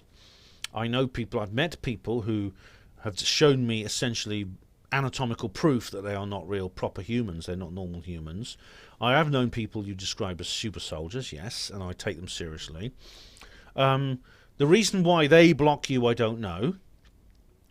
If you think they can't face any real criticism or questions, and they hide under the table because they know they're peddling science fiction stories, well, that seems odd, because if that's their motive, then how come I don't block you? I mean, maybe, you see, you accuse me of that. All those things you say I'm doing, yet I don't block you. So that sounds like a bit of a contradiction. Charles Unleashed says, there's only one real super soldier, Charles, and don't you forget it. I don't fight the aliens because they work for me. Oh yeah, that's right. I'm a super soldier, psychic gangster, man. Yeah. Oh, sorry, that's another super soldier I know. Yeah. Crafty Nihilist says on Nice Guys, the female part of the Gestalt entity here, Stefan Molyneux, sounds like a twat. Goodbye. Again, this is not doing very much for his machismo, is it? It's not doing very much for old. It's not doing very much for old Steffi's machismo, is it? Terry Winter says, "Hi Ben, where is the proof that Doris's wife and child are being held hostage, and who was that coming out of number 10 a few weeks ago? If it was not his wife, just answer those two questions." All right. I don't know. There is no proof. I don't know where they're being held hostage or how. It's just the most obvious reason. Excuse me. It's the most obvious reason why Boris Johnson would change his tune so much would be that he's been coerced. That his wife and child are being held hostage is one of the reasons I guessed that was happening. I thought that was very likely that's been happening. As for who came out at number 10 a few weeks ago, if it's not his wife, it may have been an actress playing his wife. I don't know. Who knows? Maybe it was necessary for him to appear in public with someone who looks like his wife, his fiancée, in other words. So yeah. But this is how they often control people, through their loved ones, by keeping their loved one hostages and saying, "Do as we tell you," basically holding them for ransom, not for money in this case, but for certain actions that you do if you're in that position. Weefy Man says on Molyneux, he is a Norman bloodline after all, a complete bastard, much like the Willy the Conch. I don't know Willy the Conch, but yeah, I mean, Molyneux is a French name. I mean, he's a Huguenot, or comes from a Huguenot bloodline. He actually talks about his ancestry, because apparently one of his ancestors was a Protestant Reformationist or something like that. I don't know. I'm not sure. Anyway, we come on to the Utah Monolith live stream, where I've already answered some of these comments. So I actually put I won't answer them again if I have, but I will I'll only answer the ones I haven't answered so far. Ravenhill says here, "Hi Ben, good friend, how are you tonight?" Already answered. So anyway, I'm okay there. But yeah, that was the live stream. Yeah, I did a live stream on the Utah Monolith. Lauren Thompson says on Utah Monolith live stream. This is the recording comments. If anyone is interested, here's a link to the solstice alignment in Las Vegas. All right, let's have a look. Because I mean that's happening on Monday. All right, roads aligned to the summer solstice. All right, winter solstice. Oh blimey. Oh yeah, some of the roads are aligned to the solstices. That's like Milton Keynes. That's weird, isn't it? That's like the ancient monuments. That's very strange, Lauren. So whoever designed Las Vegas, because was Las Vegas a planned town? Because if it was, then they encoded these strange alignments into the architecture. Okay, I've got reply from Adrian Jones. Hello.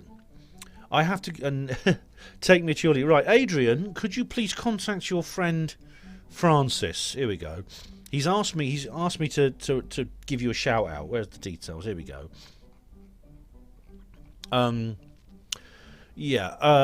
Adrian Jones. I thought nothing of it. But I realise, in fact, Adrian Jones is a friend of mine whom I haven't been in touch with for 10 years and have no contact details for him. Next time he pops up, could you mention me? That would be great. Funnily enough, we saw Bowie in London on his last ever tour. All right, do you know who I mean, Adrian, when I say Francis? But his YouTube name is The Lights Were Low. THE lights. The lights were low. I thought it says sword low, but it's actually The Lights Were Low. That's his YouTube username, and he asked me to say that to you. Okay. Where do we go then? Okay. Where are we? And it's again, we have the Utah Monolith live stream, and TK makes a comment with lots of other people, and I reply to that in the next video. Sonara's Ash Tree. Hi, how are you, Sonara? Again, answered in the Utah monolith has gone. Sorry. Again, this is like a little mini comments reply thing I did on the subject of the Utah monolith, because I did a series of 3 videos about that. So I decided to reply to comments in each of those videos to the previous one. Steve Mumbling says here, replied already, and replied to comments there. Lemony9 replied to in Utah, again replied to already. And here we have one which hasn't been replied to, which is Utah monolith live stream.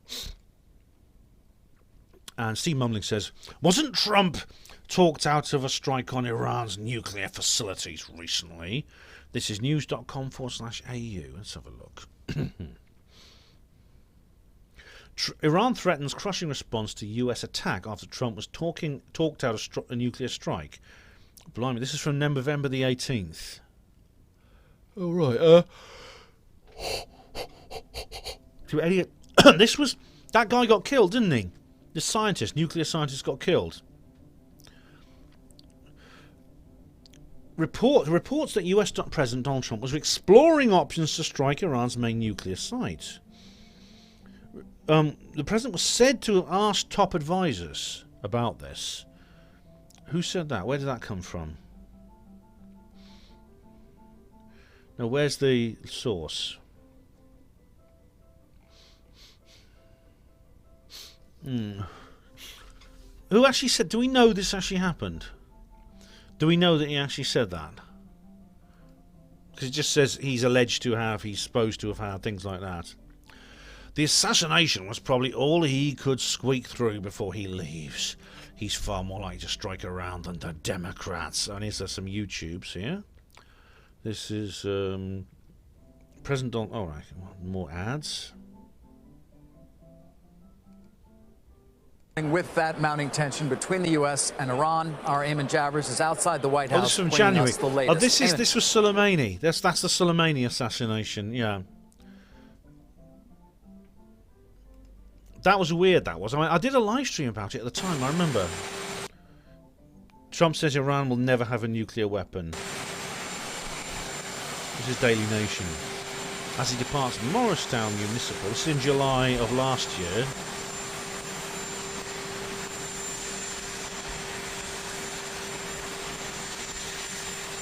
Oh, it just talks about how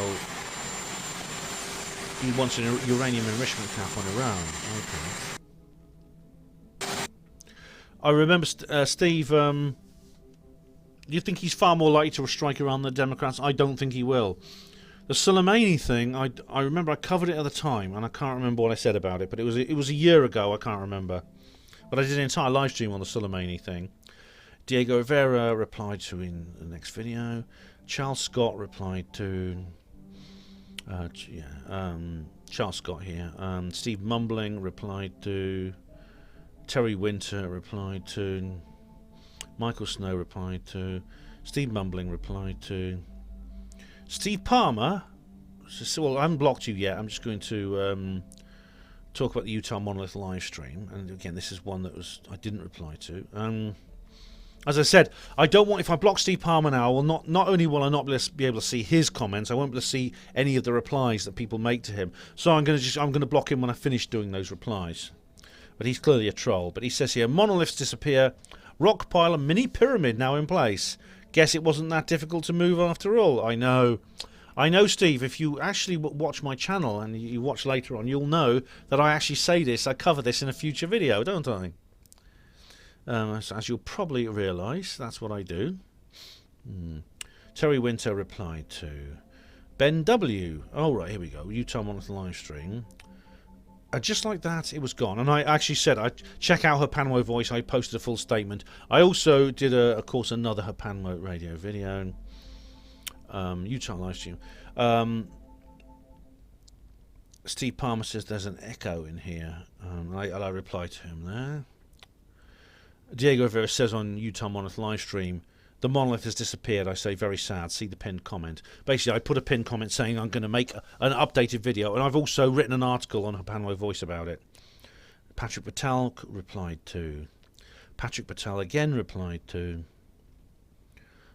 Gary Robinson replied to. Tina Silver replied to. David UK, Splendid Isolation replied to. Diego Vera replied to. Oh, this is how Utah Monolith has gone, so this is like another a follow-up video I did to that. Charles Unleashed replied to. Patrick Patel. Oh, we go. All right, here we go. Utah Monolith has gone. This is cool, Ben. Maybe the reptilians used the Utah Monolith as a prop for a Bohemian Grove-like event to celebrate the progress of the hybrid hominid aliens humans on Earth. They probably did all kinds of stuffs around that, like a crazy orgy, sexual rituals, and sacrifice. Who knows? Paul Wolstenholme says underneath, it must be the fresh mushrooms, Patrick. Let's have another cup of tea.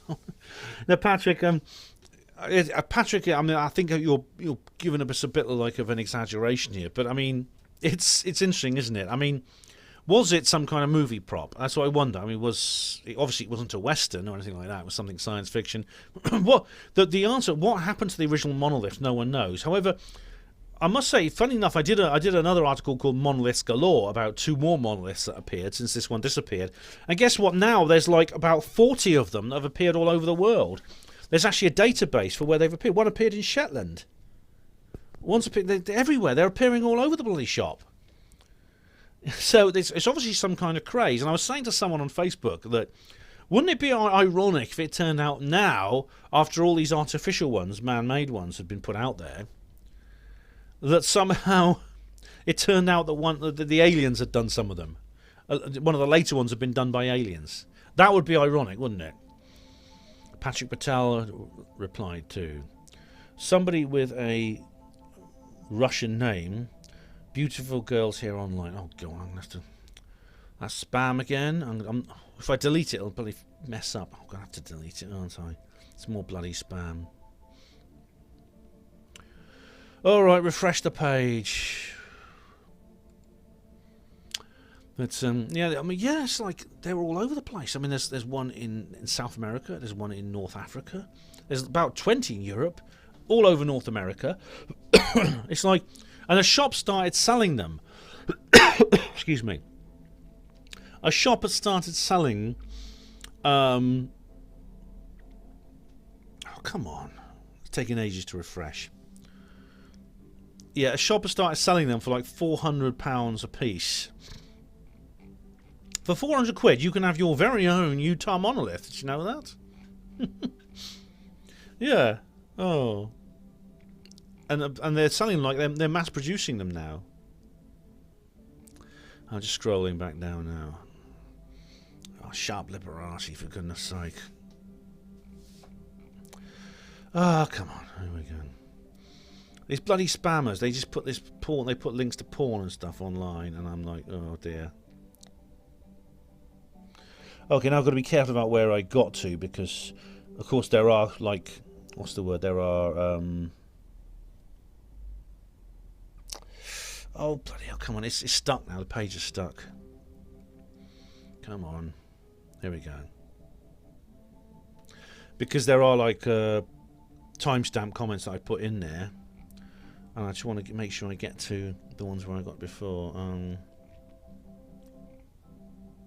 So now I have to look at the... Oh, here we go. Right, I found it. Patrick Patel says, by the way, love your t-shirt. All right, replied to... Thanks, I like you. You like my t-shirt. Ravenhill replied to... Woody Black replied to... Diego Vera replied to... This is on Utah Monolith Has Gone. Alex Ritchie replied to... Hugo Rune replied to... Crafty Nihilist replied to... Paul Wolstenstone replied to... Ravenhill replied to. Steve Sanderson replied to. Steve071 replied to. All 14 all 41 OK replied to. 777 Utah Monolith Has Gone, not replied to. Oh, and it's a YouTube link. What's this then, 777? Let's have a look what you got here. Injunction on off. Oh, it's Daddy Dragon. Injunction on, off, on. Wow, something's going on in Georgia, but what? Oh, thanks. I like Daddy Dragon. He's cool. But thanks, 777. It's about an hour and a half long. I don't have time to watch that now. And Digital Pirates production, says on Utah Monolith is gone. Mysterious monolith seen in Romania days after one disappeared from Utah.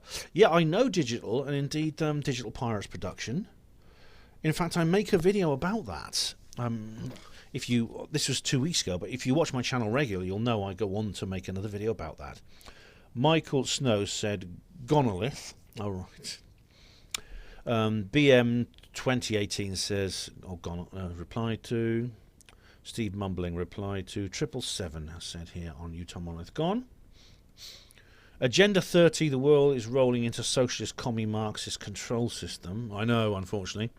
Sustainable development using climate change hoax, made up viruses, etc.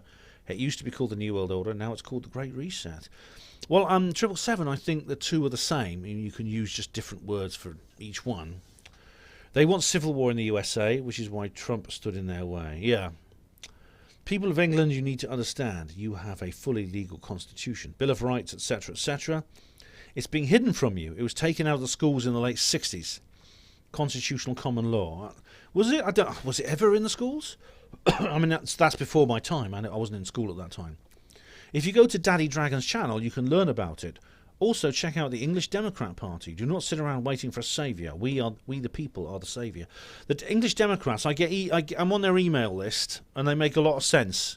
I don't feel that I want to join them particularly, but I do like a lot of what they say. And Daddy Dragon, I do watch. Yeah. David Smith replied to. Charles Unleashed replied to. And then Charles Unleashed says in reply to... Oh, well, here we go. This is on Utah Monolith live stream, and I replied by text. I've just been in psychic contract with Richard D. All. Richard has kindly requested that you show your support by punching the air for him. Hashtag punch the air for Richard. Punch in the air, Bonnie lad. And I say, I will do, ASAP. Believe all of what you see and about 3/4 of what you hear. And Charles says in reply to that, you mean like the Russian agents camped out under Richard's bed? That's real. Don't be ridiculous, Charles. That's complete nonsense. That's paranoid.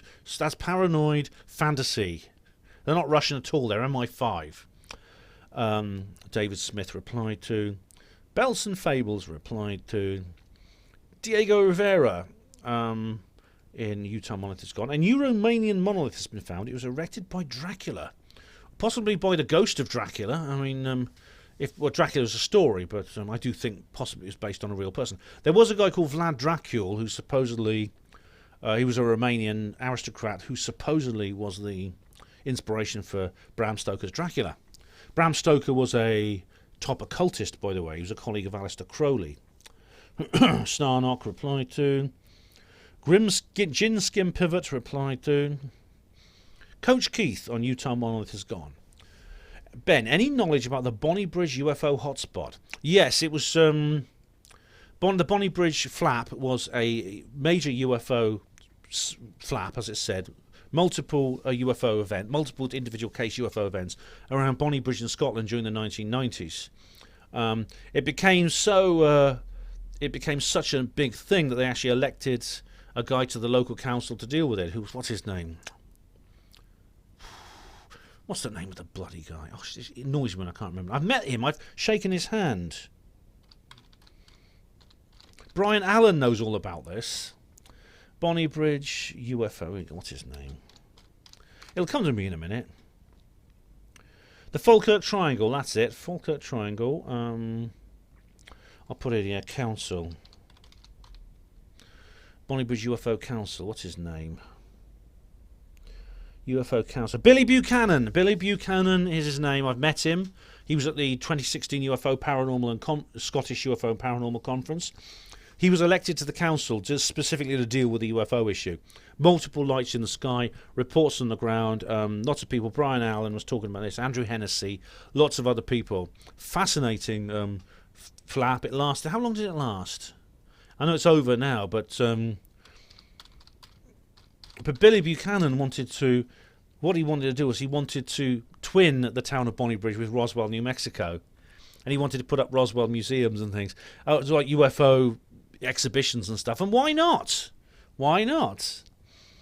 It'd be great fun. There's no mention of UFOs on the Wikipedia page, but Bonnie Bridge, village in Falkirk Council area, in southwest of Stirling and Cumbernauld. Yeah. Oh, there's part of the Antonine Wall, is there? Yeah, that's like what happened was you've seen my Boudica moments at the famous Hadrian's Wall in Newcastle. Well, for a while the Romans actually occupied southern Scotland, just for about 20 years or so, and they built a wall across the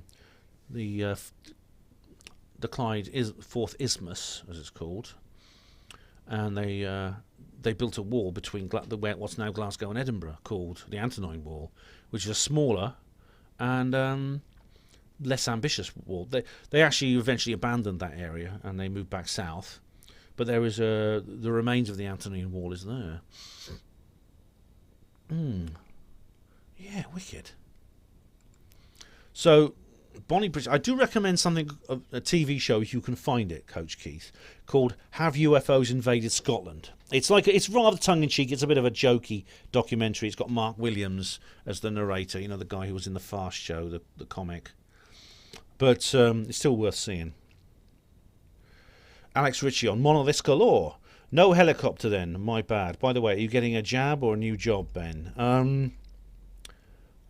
Neither. Neither, Alex. I've got a job already and I'm not getting a jab. Monoliths Galore. Crafty Nihilist says, Monoliths Galore, James Bond's lesser-known femme fatale. Oh, she does have a name like a Bond girl. And Charles says underneath, Sister of Mona loves it. These names, I do like the James Bond films because they come out with these names for these birds. It's incredible. Charles Unleashed says on the Monoliths Galore, it's the moles doing it, Ben. Basque separatist moles. That's from Bottom, isn't it? Old Rick Mail. Basque separatist mice. Charles Unleashed says on Monoliths Galore, why hasn't anyone pointed a UV lamp at these things? There might be a secret recipe for moon soup written with invisible ink. Well, if there was and someone made the moon soup, you take it from them, man. You take it from them. If you got moon soup and I haven't, you're in big trouble. Because at the end of civilization, I'll come and I'll take it from you, man. I can do it, man. What's moon soup like anyway? Hope it's nice. Gad Neutron says on Monoliths Galore, as suggested, they are not UFO related at all. They have something to do with art, marketing or advertising. There's nothing like free advertising. Well, strangely enough, Gad Neutron, that's not been certified. At first, for example, there is no silver Toblerone coming. I did wonder if it might be some kind of viral marketing. Now, funny enough, the Jeep company has just put up an ad showing one of their vehicles being recharged from the Utah monolith. It's quite amusing. It's like a poster. What's happened though, I mean, obviously people are making these things now because it's become a bit of a craze. It's become like a real life meme. Do you remember the naked Trump statues that kept appearing? And people walking the streets dressed as clowns. But what the reason behind most of them is unknown, and indeed the people who create them for the most part is unknown, including the original Utah one. No one actually knows who built it or why. And yes, it was not UFO related. It was obviously man-made, but made by which man or woman? Who made it and why? I mean, I did wonder. I mean, I was really seriously considering when they pulled it down, they might find bones in there. It might be some kind of avant-garde coffin. In which case there'd be a big police hoo-ha about it. I don't know. But it's, as far as we know, I mean, if it's got something to do with art, marketing or advertising, then what? There is nothing like free advertising, but for what? I mean, if it's some piece of viral marketing, you will get the answer soon after they appear. For example, Toblerone will come up and say, we got the new silver Toblerone. We've been telling you all about it secretly. Things like that. So, and I just wonder now, because there's so many of them now, I mean, wouldn't it be ironic if the aliens put one now? And after all this hoo-ha, including the original turning out to be man-made, it turns out that one of them ended up being alien. Patrick Patel says, I really appreciate this. Oh, you're welcome, Patrick. You're very welcome. Paul Culliford said on Monoliths Galore, needle going into flesh, warming monolith wasn't meant to be found. Red dusty ground, body needle equals flesh. I think that's something like a poem there, Culliford. It's a bit of a haiku, Paul Culliford. Is it some kind of like, is one of these, what's the term, acupuncture for the earth or something? Because some people speculate that the crop circles are acupuncture points for the earth, and that some of the ancient monuments are as well. Maria Wheatley knows all about that. I don't know specifically. And here we have Discerning Consciousness podcast on Monoliths Galore. I'm enjoying tuning into this after waiting for the big reveal that never seems to happen. Thanks for sharing, Ant. You're very welcome, Ant. You've got a podcast. That's nice. I'd be interested to hear you're podcasting just like me. The big reveal obviously still hasn't happened. Some of them have been. Some of the creators have been identified, such as the one in Romania and the one on the Isle of Wight. I thought the one on the Isle of Wight. I thought, is it David Icke? It turned out it wasn't. It was some other guy. But most of them are still anonymous, including the original Utah one. That's still a mystery. And we have Circlec on Monoliths Galore with a page from the New York Times, which says, California monolith is removed and replaced with a cross. Yes, unfortunately it was. I think I remembered this. I think I mentioned this in the video, actually, Circlec. But I did mention that some Christians had pulled it down. I didn't know it had been replaced by a cross, though. That's news to me. The Key, the Secret says on Monoliths Galore, what do you think of December the 21st planetary alignment and solar flares, power outages, spiritual upgrade, Age of Aquarius, awakening, portals and gateways? Is this the real 2012 news cycle? Would love to hear your thoughts. Right, The Key, the Secret. Can I refer you to a video I'm going to make in the future? Because I'm actually going to make a video about this very subject on Monday the 21st. Let me just make a note of your comment here. But for suffice to say, the thing about the outages and things like that is all not true. I'm just going to make a note here in my... Here we go. I'll just put here alignment or conjunction.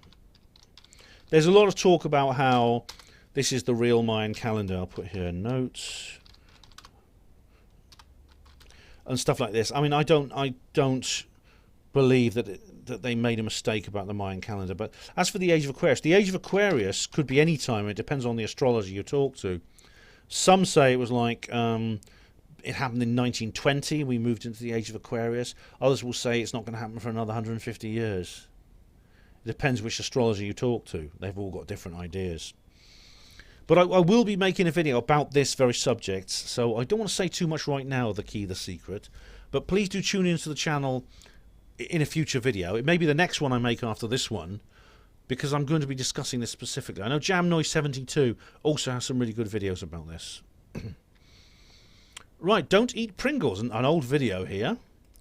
And I actually got into a text conversation with this person, and it was a bit of a laugh actually, because this is Nabila Begum, who says, I'm eating barbecue Pringles. And I said, I hope you don't get any ill effects. Since I made that video, I suspect some of them have had Bill Gates' chemicals added to them. Nabila Begum says, oh my god, I do have a runny nose, but I don't think it's from that, since it was like that this morning, I hope. And I said, fingers crossed, just don't eat too many Pringles. Nabila says, my mum doesn't buy me Pringles that much, only if I haven't had that much for a long time. And I said, she's bringing you up healthy. I must admit, I've eaten them occasionally since making this film. I just don't have them very often. And Nabila says, okay. So, and then, you know what I've done? Because sorry. I've gone and put the wrong tag in. Hang on. Because I had on my clipboard the thing I just posted about the alignment. So just got to edit this particular post. How do I do that? Here we go. Action menu, edit. Oh, silly me. There we go. There we go. That's edited now. But that was a little comment. Terry Winter says on Monolith Galore, US soldier in Iraq guarding poppy fields for the world's drug trade. That's why the elite laugh at us when we wear our poppies, because we have no idea what it means. Yeah, this is something I was concerned about. I mean, This is why I went through phases about whether I'd wear a remembrance poppy or not. I do now, but of course there is a kind of dark joke associated with the poppies and with the opium wars, for example, and indeed what you just said. I think it's very ironic. And the thing is, the Illuminati love that irony. They love to take the mickey out of us. Just checking the time. 5 minutes remaining. That's good. I'll take a break after this. Of course, this this kind of vainglory is part of their satanic ritual. It's what they do. They like to get one up on us, so to speak. It makes them feel good to get one up on us.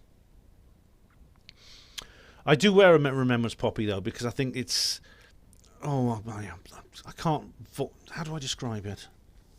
I think it's kind of like a way of kicking back at the old Remain thing for the EU. It's patriotic, but I do wear it with the knowledge of what it really means, because I've made videos about this in the past. Carl Helsby says, excuse me, monoliths galore. Hey Ben, great work by the way. Now the world has observed monoliths popping up all over. Are there going to be more copycat liths, people trying to make their own statement? It's going to continue into 2021, I think.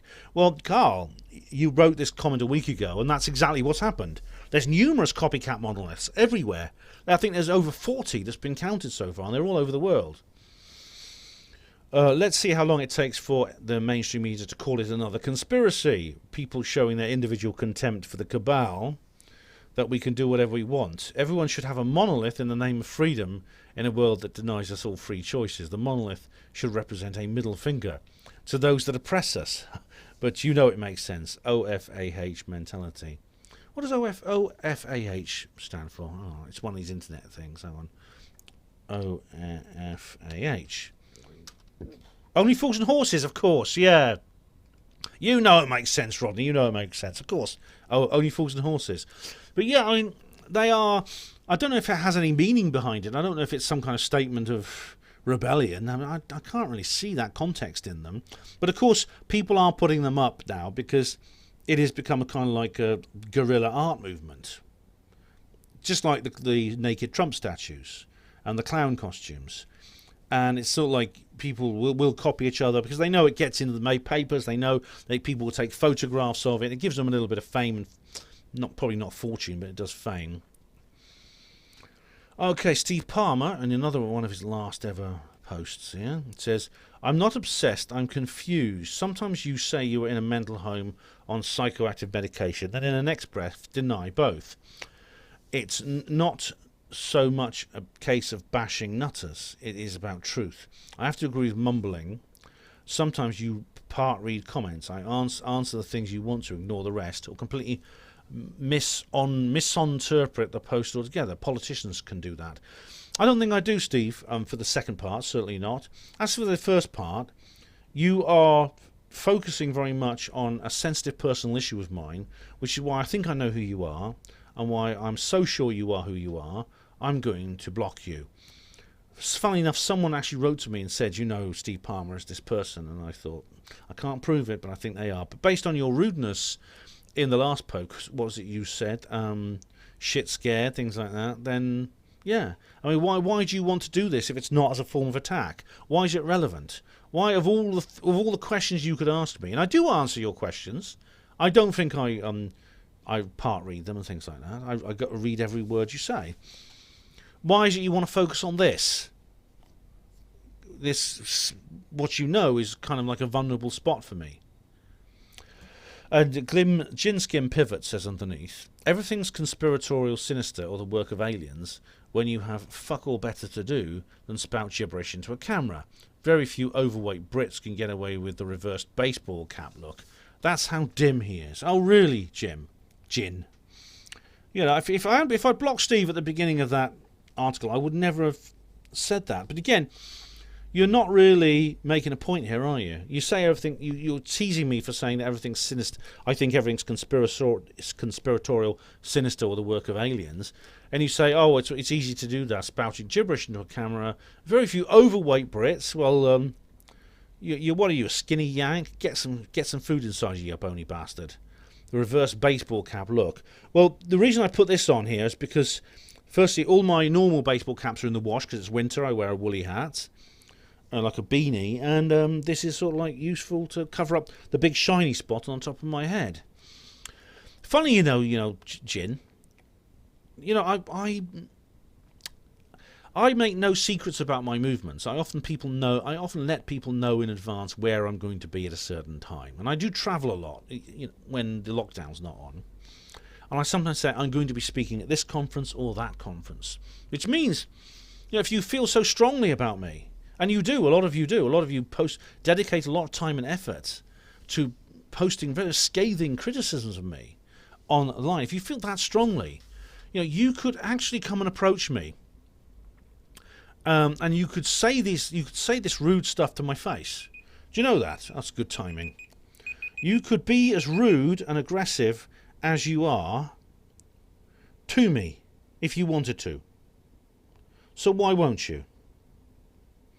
Why don't you come up and say these things to my face at one of the conferences where I tell you in advance I'm going to be? Because I'll tell you what, Jin, right? At some point the lockdown will be over to the point where a conference can occur. I'll be invited to speak at one of these conferences sooner or later. I'll tell you in advance I'm going to be there because I'll be on the speakers list. You can come to that conference and you can stand in front of me and say, I just spout gibberish into a camera. You can call me overweight to my face. You can call me dim. You can say all these things to me. Because I have had this conversation so many times with people like you. People who come onto the internet. You sit behind your computer on your monitor with complete impunity and anonymity, and you are rude to me. You're rude to me, and you actually think you don't realise how ridiculously weak and cowardly that is. And every time this happens, I say to you, come on, meet up with me. Come to this conference and say these things to my face. And never, not once, have any of you trolls ever taken me up on that offer. Never. And I think that says an awful lot. Right, time for a break, I think. Okay, I'm back. So, I'm now on the third hour of this Comment Reply. I'm getting through these quite quick, actually, which is nice.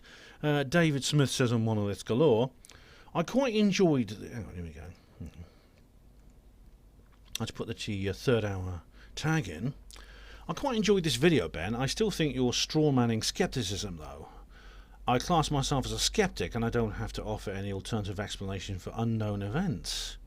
Hang on a minute. You don't have to offer any alternative explanation for unknown events. What do you mean alternative explanation? If an event is unknown, in other words, you don't know its cause, then how can any explanation be alternative or non-alternative? He carries on.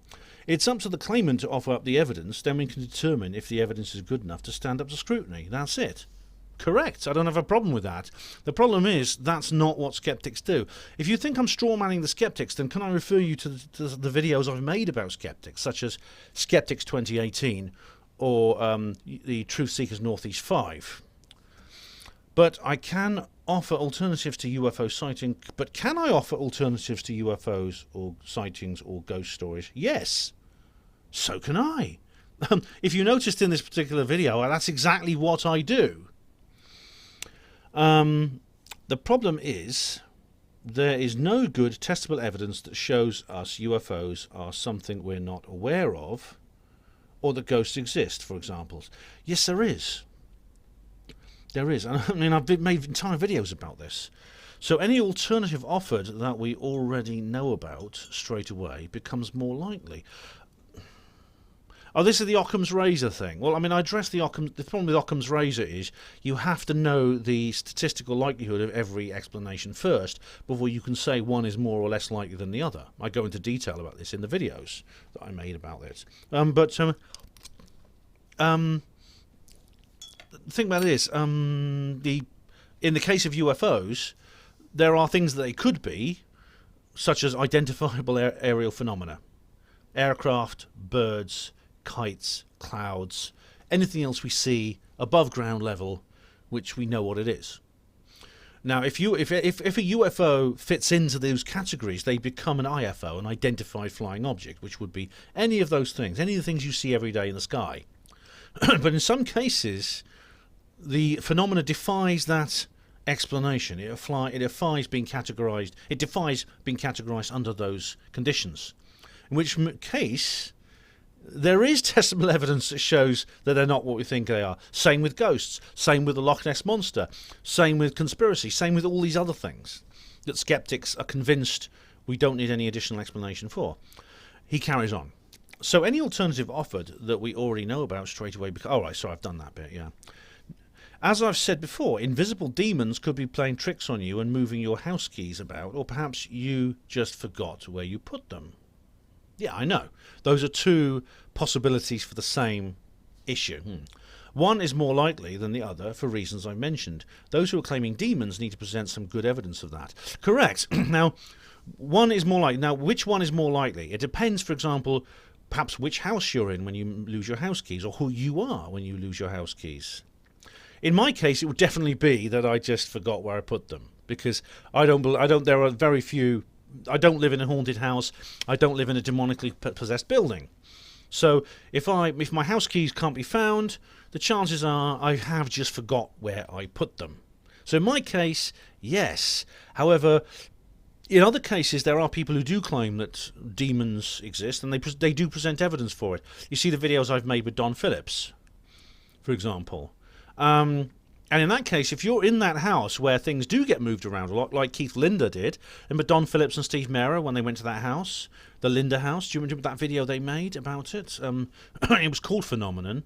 Very good documentary about the guy called Keith Linder, who has a house, brand new house too, not an old one, and they go there and they investigate, and they do find this evidence you're referring to.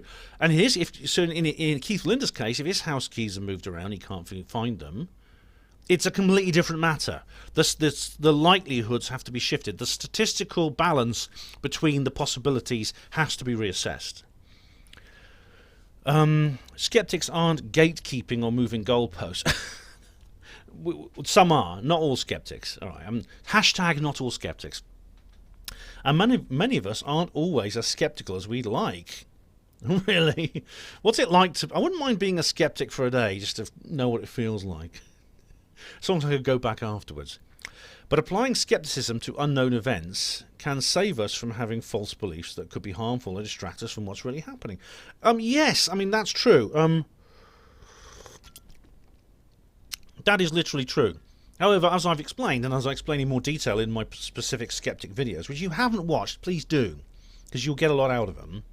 Sometimes, it actually saves us from having false beliefs by bringing in the possibilities of extraterrestrials, cryptids, spirits of the dead, demons, etc. Aren't you skeptical about the claims of the flat Earth, Ben? Yes. I'm a skeptic when it comes to flat Earth. You'd agree the evidence isn't good enough for you to believe? Yes. It's the same with regards to your claims about the moon landings being a hoax, or Trump wanting to disclose the existence of aliens to the masses. That's something you alone can comment on because it's your opinion. But, I mean, I have explained why, from my perspectives, it's a different matter. I don't regard those things the same. I regard the evidence as different. I mean, this is across the board. And let's face it, scientists disagree with each other. And they disagree with each other very vehemently. Scientists who disagree with each other can get really nasty. Why? Surely science can only give you one answer to every single investigation. Also, people can be skeptical of arseholes, many of those around. People can be skeptical and arseholes, many of them. Yes, I've met quite a few of those in my time, yes. Or skeptical, plus many other things. Yeah, I quite like Chris French. I get on all right with him. I can talk to him. I do talk to him. I spoke at one of his conferences. You see, I don't mind skeptics like that. People can be skeptical of a few things, yet accept lots of nonsense, or skeptical about things that are actually true and accurate. Think intelligent design with regards to evolution denialism, and yet accepting of evidence that is very low quality. Oh, hang on a minute, what's that?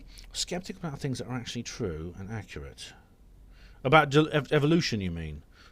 Well, the intelligent design thing, I did a video about that, actually. It was John Lennox, my video about John Lennox, which I did last year. It's the one I did before I went to Denmark, I remember.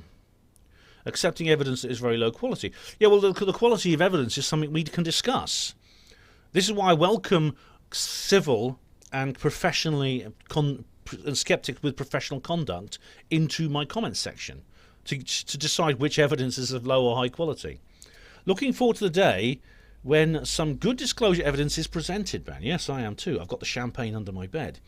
If it ever happens, I'm sure you'll be the first to tell us about it. David, I promise you, you will hear it first live and exclusive on HPANWO TV. I'll be opening up the champagne bottle in front of you guys, in front of the camera. That's a very good comment. Thank you very much for that. And then I put up a community notice which was about Jam Noise 72. She's had her channel removed. 12-year-old channel gone. Jock of Ages says, had a quick look, I'm now sub 275. Oh, great, you subbed to her new channel, that's good. She seems a nice lady with many good things to say. She's a sweet soul, and she's very spiritual, and she's really, really interesting. Yeah. And Ben W says, what was it censored for? And the answer is, on her new channel, she does a video explaining. I think it's ridiculous, I think it's disgusting.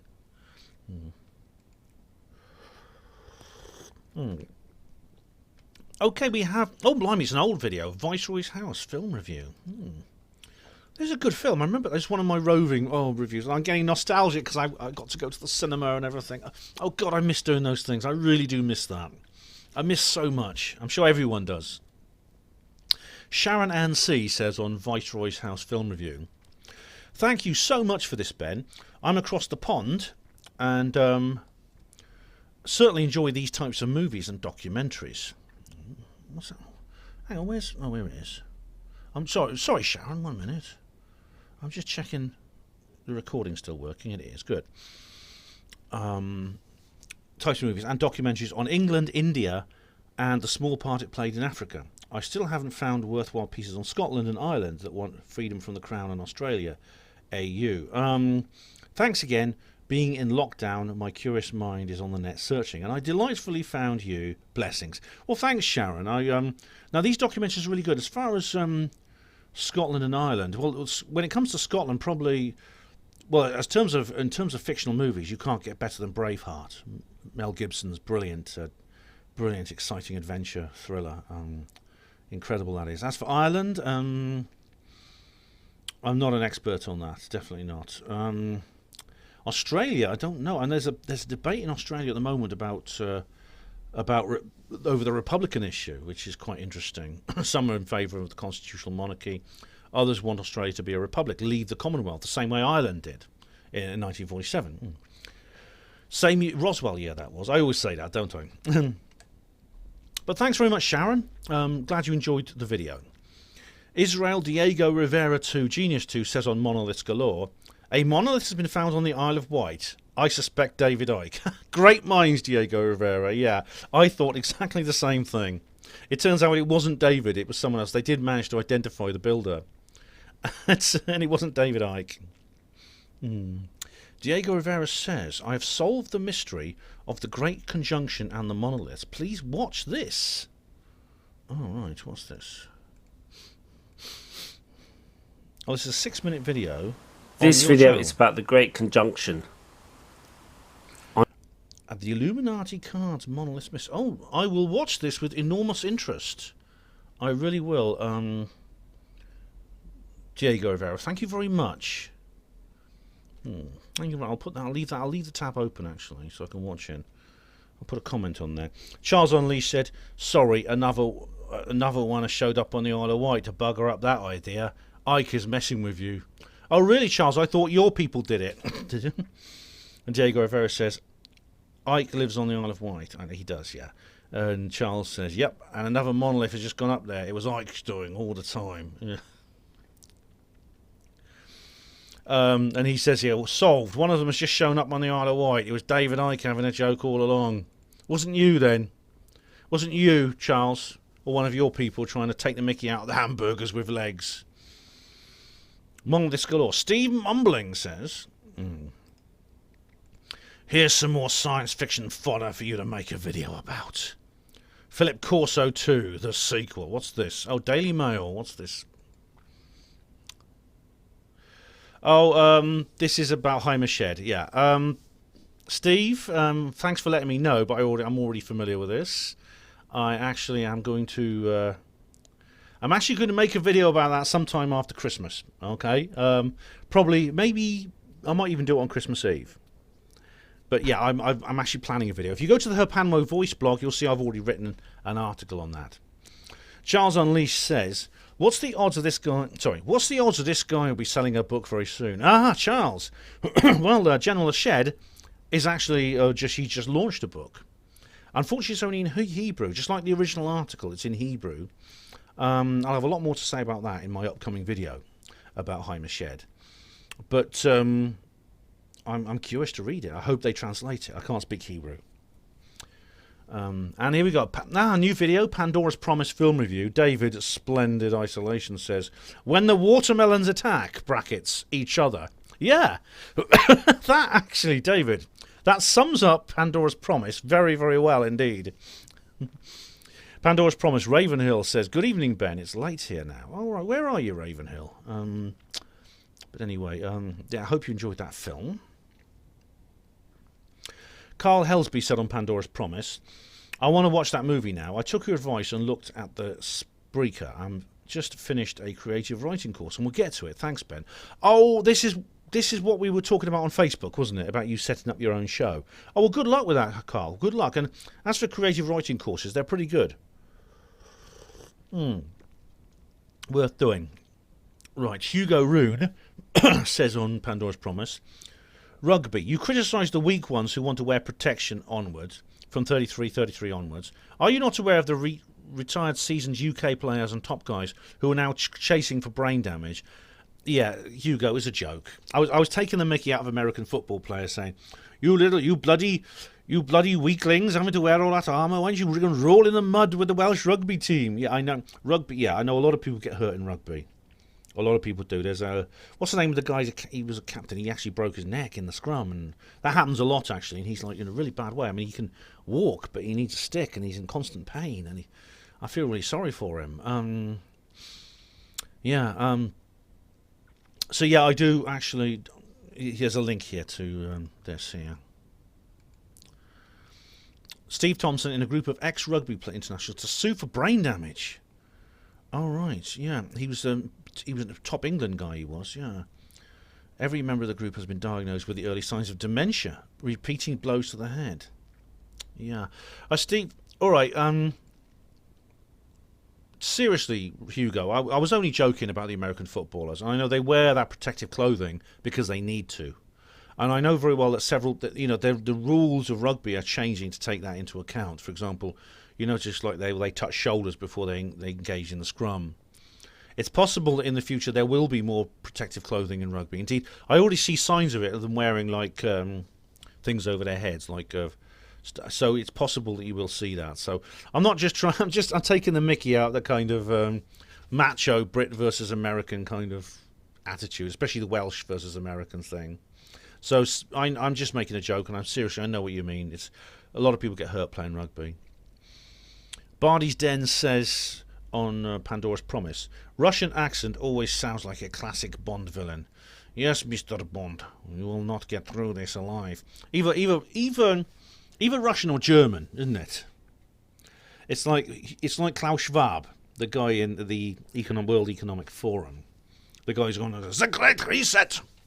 You will own nothing, and you will be happy. I was calling The Boy from Brazil. If you watch the film The Boys from Brazil, you'll get that joke. Pandora's Promise. Steve mumbling strikes again. As soon as this started, I knew exactly where it was going. Free energy equals absolute rubbish. Why would cold fusion be suppressed and hot fusion not? Well, the answer is because the first is easy to create and could be introduced now. The second is very difficult to make, and the engineering challenges are so overwhelming that if it happens at all, it's not going to be for decades. That's why the powers that be don't need to worry about hot fusion because, I mean, there's building this thing in France, ITER, They've been building it now for 10 years, and it's only half made. It's going to be at least another 10 years before they have first plasma. Probably at least another 10 after that before its experiments are complete. And then after that, they have to build another prototype power station. ITER will never be a power station. It's simply a laboratory. Then they build another prototype power station based on ITER. If that works, then they build others. I mean, you're looking at a century probably before we have hot fusion, if it's possible to have, if it's even possible to do. Don't forget when hot fusion experiments began in the late 70s, near where I am in Oxfordshire at Culham. You remember my videos about that? They said, how long is it going to be before we have fusion energy? And they said 20 years. Well, that was like in about 1977. Still haven't got it now. And there's a joke. When will we get? It's always 20 years from when you ask the question. It's like when you ask Steve Bassett when's there going to be disclosure. He says 3 months. You ask someone when's there going to be hot fusion. 20 years. It's like a running joke. Cold fusion, on the other hand, could be introduced now. I mean, I do recommend you watch. Fire from Water, Cold Fusion. It's called Fire from Water. It's Cold Fusion, Fire from Water. Very good documentary. It's hosted by Jimmy Doohan, who was Scotty in Star Trek. Especially watch the director's cut, the 1 hour 20-minute one. It's on Amazon Prime. If free energy is so easy to tame, why hasn't it been demonstrated by one single conspiracy nut? It's been invented. It's been demonstrated by multiple, not conspiracy nuts, but scientists. Pons and Fleischmann, Nikola Tesla, Eugene Malov, Stanley Mayer, Thomas Townsend Brown, William Piggott. I could go on. Why haven't you demonstrated it? I don't think I've got the wherewithal to build one single-handed. I mean, if anyone wants me to assist, I mean, if I had the right training, I'd do it. But, you know, look, I'm not trained. I'm not an engineer. I left school at 16. I got a GCSE in English. I'm not educated. Why hasn't Johnston demonstrated it? Well, Miles actually did have a video where there was a practical free energy device when he did a video about it, yeah. Why isn't Johnston running his house on free energy if it is so easy to produce? Why aren't you, Ben? I'll tell you why. Do you want to know why, Steve? Because we'd be arrested. You can't take your house off. I don't know if it's the same in your country, but in my country, you can't just take your house off the grid and say, I want to generate my own electricity. They'll say, how are you doing it? I'll say, well, this is how I'm doing it. Whatever the method is, they'll say, okay, but you have to attach it to you have to connect your personal generation, domestic generation, your micro generation to the grid. And then the national grid, then you basically charge the national grid with it. You can't take yourself off the grid and have an independent electricity source. And I mean, it's like these people in Canada, this bus company that it's mentioned in Fire from Water. They try to run their bus on a power cell, and then they got prosecuted for evading the fuel tax. They got prosecuted because they weren't paying a tax on a product that they were not using. Hang on, I think I'm getting my stories mixed up. I think that was the chip fat people. I think that was the circus. Yeah, it was running. They used chip fat. Yeah, but how can you be prosecuted for not paying a tax on a product you haven't bought? This is why we can't do this. Not in my country. Why do conspiracy nuts keep telling us free energy is so easy to produce, but provide absolutely no details of what they have in mind with regard to producing it? What are you talking about, Steve? Have you read the Creative Vacuum? Have you read? I've got books here about it. There's books here by David Hatcher-Childress all about Tesla's technology. There's KeelyNet. I mean, is KeelyNet still going? I don't know. There's an entire community online of free energy producers. It's all out there. All they do is quote fraudulent debunked rubbish like Steorn. I think I talked about Steorn before. There's something a bit dodgy about it, but it wasn't like what you say it is, if I remember correctly. Hutchison, Tesla, etc. Well, Hutchison's not been debunked. All the people who are against John Hutchison now say, "Oh look, he's dressing up as a woman." Like that's supposed to be an argument. Tesla wasn't debunked. How do you know anything about Tesla? Did you watch my review of the movie Tesla? Do you know about what happened in 1941 Well, what happened to him? Was it 41? Hang on. Oh, come on a sec.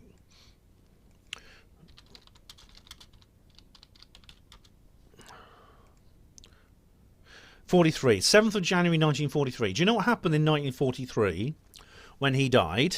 And do you know about John Trump and what he was up to? The guy from MIT, the uncle of our current president, or the US president.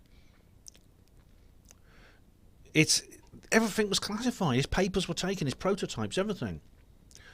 It's because these people are gullible half-wits who seriously believe the Queen of England is a shape-shifting lizard from outer space, and that 9/11 was some kind of directed energy weapon, that Roswell was the crash of an alien spacecraft, and that Trump will get a second term. Now, the thing about it is, I believe all those things are true. I believe they're all true. That entire list. But it's calling people gullible half-wits for that, without actually explaining why we're wrong, is not an argument. It's not an argument. David Smith says, come on, Steve. Somebody made a video of a free energy machine, and a few other people supported the idea and even professed that it was legit. What more evidence do you need? A demonstration of some kind, or peer review process, an in-depth examination of the whole process? You skeptics always asking for the unreasonable. And Steve says, silly me. I know you're being sarcastic, guys. But, you know, if you watch Fire from Water, it's a very good demonstration, not only of the nuclear fusion issue, but also of the way that it was covered up. There's many others. Watch Andrew Johnson's Free Energy But Not for the Masses. That's a very good... He's done several presentations of it. Very good indeed it is. It really goes into this in detail about exactly how this sort of thing happens. I'm watching... You know, I've done... I should do that. I should actually do a review of that thing with Russi Taliarkan, the sonar fusion guy, because it's so obviously there's an absolute BBC hit piece made about that guy, and it's so transparently propaganda.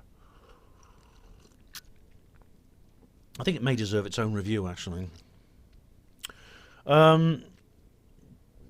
Overpowered says on Don't Eat Pringles, Tata wa is. I don't know what that means.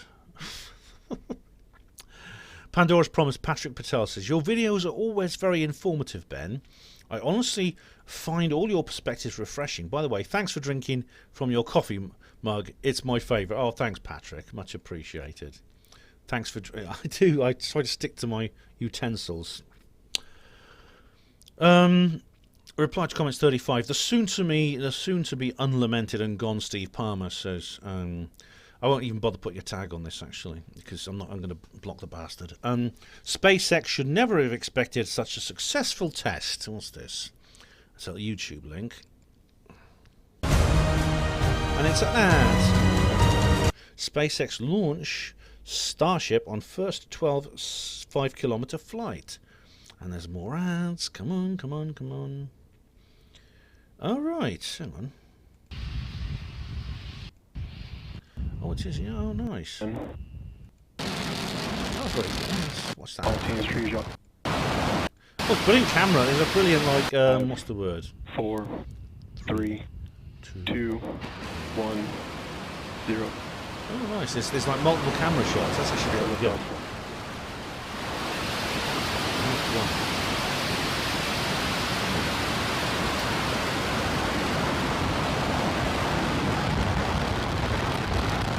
Yeah, I'll have to watch the rest of that later. Triage alarms. Right, yeah, that's very interesting. See how it falls like a skydiver, as it should. Rapid unexpected disassembly caused by low pressure in the header tank, resulting loss of power to the Raptors for the final burn. Not a big problem. SN9, a more advanced version, will be on the launch pad within days. So, and I haven't watched... Does it blow up or something? Oh, I heard about it in the news that it actually blew up, so I'll just... So what happened? Hang on, there it is. Seems to be flying all right. Nice work. Oh, when it crashed. Okay, it's coming down now. Oh, it seems to be landing normally. It lands vertically. Oh, it's coming down a bit fast. Oh, no, it blew up. All right.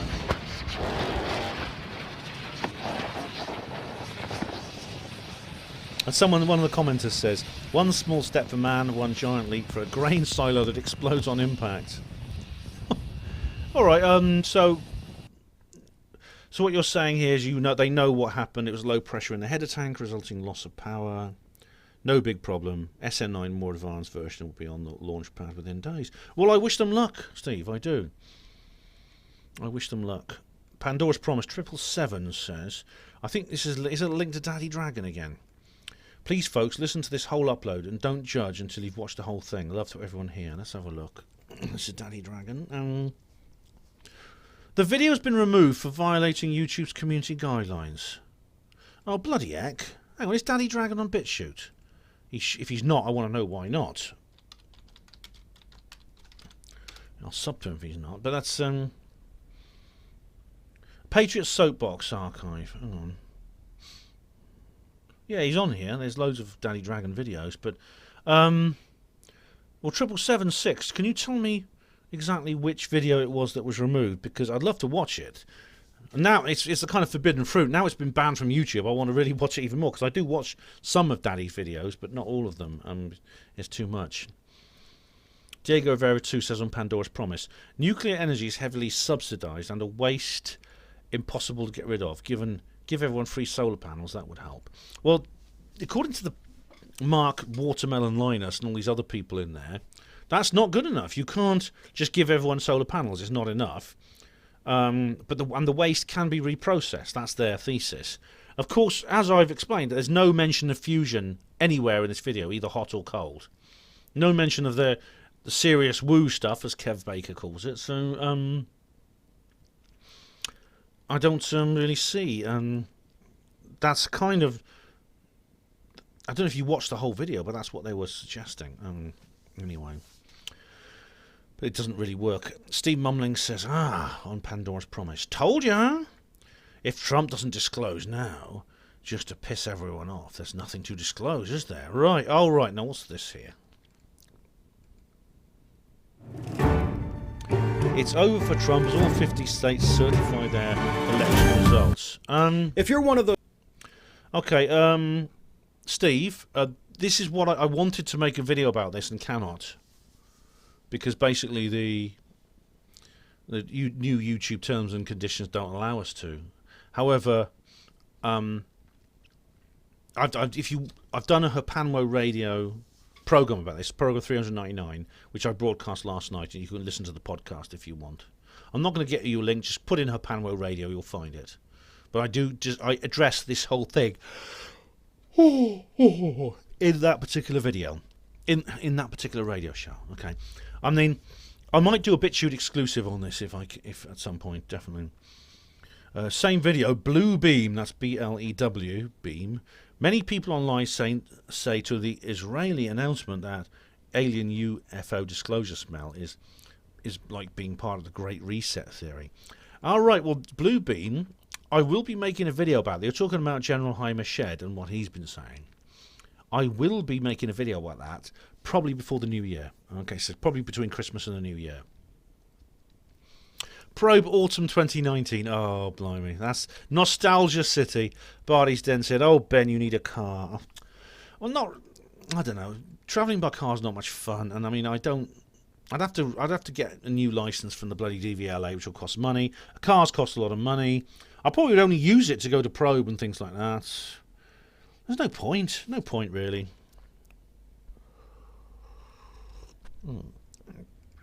Okay, we have now Charles Unleashed on Reply to Comments 35. Sometimes I think you and Steve couldn't live without each other. A bit like me and Bill, Bunsen and Beaker. Richard D. Hall and Air Punches. Know what I mean? Oh, yeah. Steve, we do have a bit of a kind of love-hate relationship, don't we? It is a bit like that. We kind of, both of us actually benefit from the other's activity because we both have material we can use to make our own content. So it's a kind of symbiotic relationship, really. Monolith Galore said, wow, amazing opening music, Ben. Epic. Yeah, that was, I can't remember what, I did put a credit in there, but it's from the Free Music Archive at YouTube. That's on Monolith Galore. Monolith Galore Grump Skull says, Some have visible pop rivets, which I suspect is actually an alien technology that was given to us mere Earthlings a few decades ago. Ooh.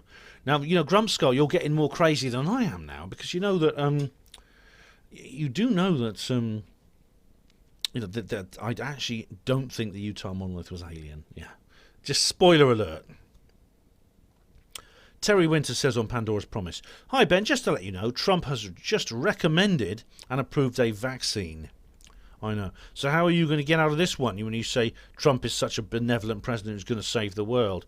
It's very disappointing, Terry. It really is. And I mean, the reason he's done that, he is because of some kind of pressure that he's been under. They have some kind of leverage on him that's forced him to say that. And it's a great shame. I hope he finds some way out of it. I really do. The Mandela Effect film review. The Crafty Nihilist says, "Woohoo! First comment, a like comment. Oh, first comment, first like, first watch. Oh, sorry, first watch, like, and comment. Oh, thank you, Crafty Nihilist." The Crafty also says the lighting looks good, Ben. Oh, that's great. I've been trying to sort of refine my studio area a little bit. You know. Michael Snow says, second to comment on the Mandela Effect film review. Oh, we have a thread here on Mandela Effect. Crafty Nice says, Matchstick Men and Matchstick Cats and Dogs is now Matchstalk Men. Not having it. Yeah. Matchstalk Men and Matchstalk Cats and Dogs. It's a song about W.S. Lowry, the famous artist from Manchester. But it was, I remember it being Matchstick Men and Matchstick, and it's Matchstalk. It's weird, isn't it? And Charles Unleashed says, it's true. There's a reality where Clive Dunn is grandma. Oh, Clive Grandpa. Who's that walking down the street? It's Grandad Charlie Quick. That showed my age there, aren't I? Yeah. And Crafty Nice laughs. Maybe it is. It's Grandma. Does anyone remember that? Has anyone got the weirdest Mandela of all? Remembering Clive Dunn as Grandma?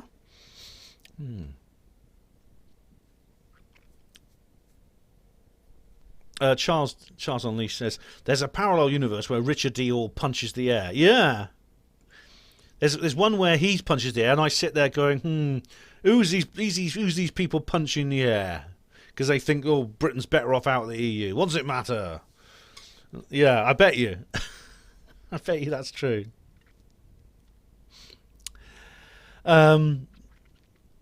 The Mandela Effect film review. Charles Unleashed says, I distinctly remember Fiona Broom being called Fiona Dyson. Oh, right. Yeah, that's funny because I remember the Hoover manufacturer being called Fiona Broom. Crafty laughs again, and so does Sonara's ash tree. At some point, someone's going to ask an interesting question. Where is it? Oh, hang on, I'll go through them one bit at a time. Hugo Rune says, now this is an interesting comment. I remember him posting this on the Mandela Effect. Sorry, Ben, but time is not a dimension. Time doesn't exist. It is just accounting. It's continuing now. We humans have invented the idea of time. And yet again, other parallel universes in other dimensions. Sorry, only in fiction, nothing to do with reality. Just show me any evidence that convinces you of these different universes. Well, I think the Mandela Effect would that count as that evidence where people are distinctly having these weird experiences at the very moment when a machine is created which can in fact break open the membrane, according to M theory, that we live in, and possibly allow something else in. And what about the Higgs field? I mean, what about the Higgs boson and things like that? Is that evidence of that? I mean, oh man, I wish it's clear. I mean, I know you've studied this particular speciality in more details than I have. Rex Makepeace says underneath in reply to Hugo, time does exist. In 1971, Joseph C. Hafele, a physicist, and Richard E. Keating, an astronomer, took 4 cesium beam atomic clocks aboard a commercial jet. They flew twice around the world, first eastward and then westward, and compared the clocks on the ground at the United States Naval Observatory. The clocks were found to disagree with one another, and their differences were consistent with the predictions of special and general relativity. The results displayed differences in nanoseconds, which meant time slowed down on board the jet. theoretically, if you travelled for 5 years close to the speed of light to a distant star and back, when you arrive, you would have aged 5 years, and everyone else on Earth would have aged by at least 50 years. It's that conversation on in Contact when Ellie is going to go on board the ship, the weird machine, the gadget, whatever it's called, and her boyfriend is trying to talk her out of it and says, look, do you really want to go off and somewhere at that speed and come back, and everyone on Earth will be dead by the time you get back. It's true, and like Valery Polyakov, astronaut, he has actually travelled into the future by 1.8 milliseconds according to calculations. Now, if that is experimental proof of special and general relativity, then yeah. If that experiment was done properly, then yeah, why not? You could always repeat the experiment, you might get different results. The Michelson, interestingly, Rex, and I don't know if Hugo thinks of this, but it's possible I'll disagree with both of you now, but the Michelson and Morley experiment has been repeated and got different results. That would undermine a lot of Einstein's work. However, not necessarily. And it's possible they can be, they can both. They're not mutually exclusive, possibly. But Nexus magazine did a really good article about the Michelson-Morley experiment, about how it's repeated, and they did discover an ether. David UK says, time stops everything happening at once. I suppose it would, wouldn't it? If everything happened at once, what would happen? Oh my goodness me. It'd be a bit like watching some kind of weird reality TV show, wouldn't it? Rex Makepeace says on the same film, in Snow White, I'm convinced it should be mirror, mirror on the wall instead of magic mirror on the wall. Yeah, that's quite a common one, Rex. A lot of people get that one. Crafty9 says 100% mirror, mirror on the wall. Me too, yeah. It is actually... Which one is it? Hang on. Hang on, let's have a look. Hang on. Magic mirror on the wall scene. I think it is, actually. Here we go. Delicious roast turkey. I'm gonna sort this. I think it's mirror, mirror on the wall. Oh, that's another. Hang on. It's the opening scene of Snow White. Come on.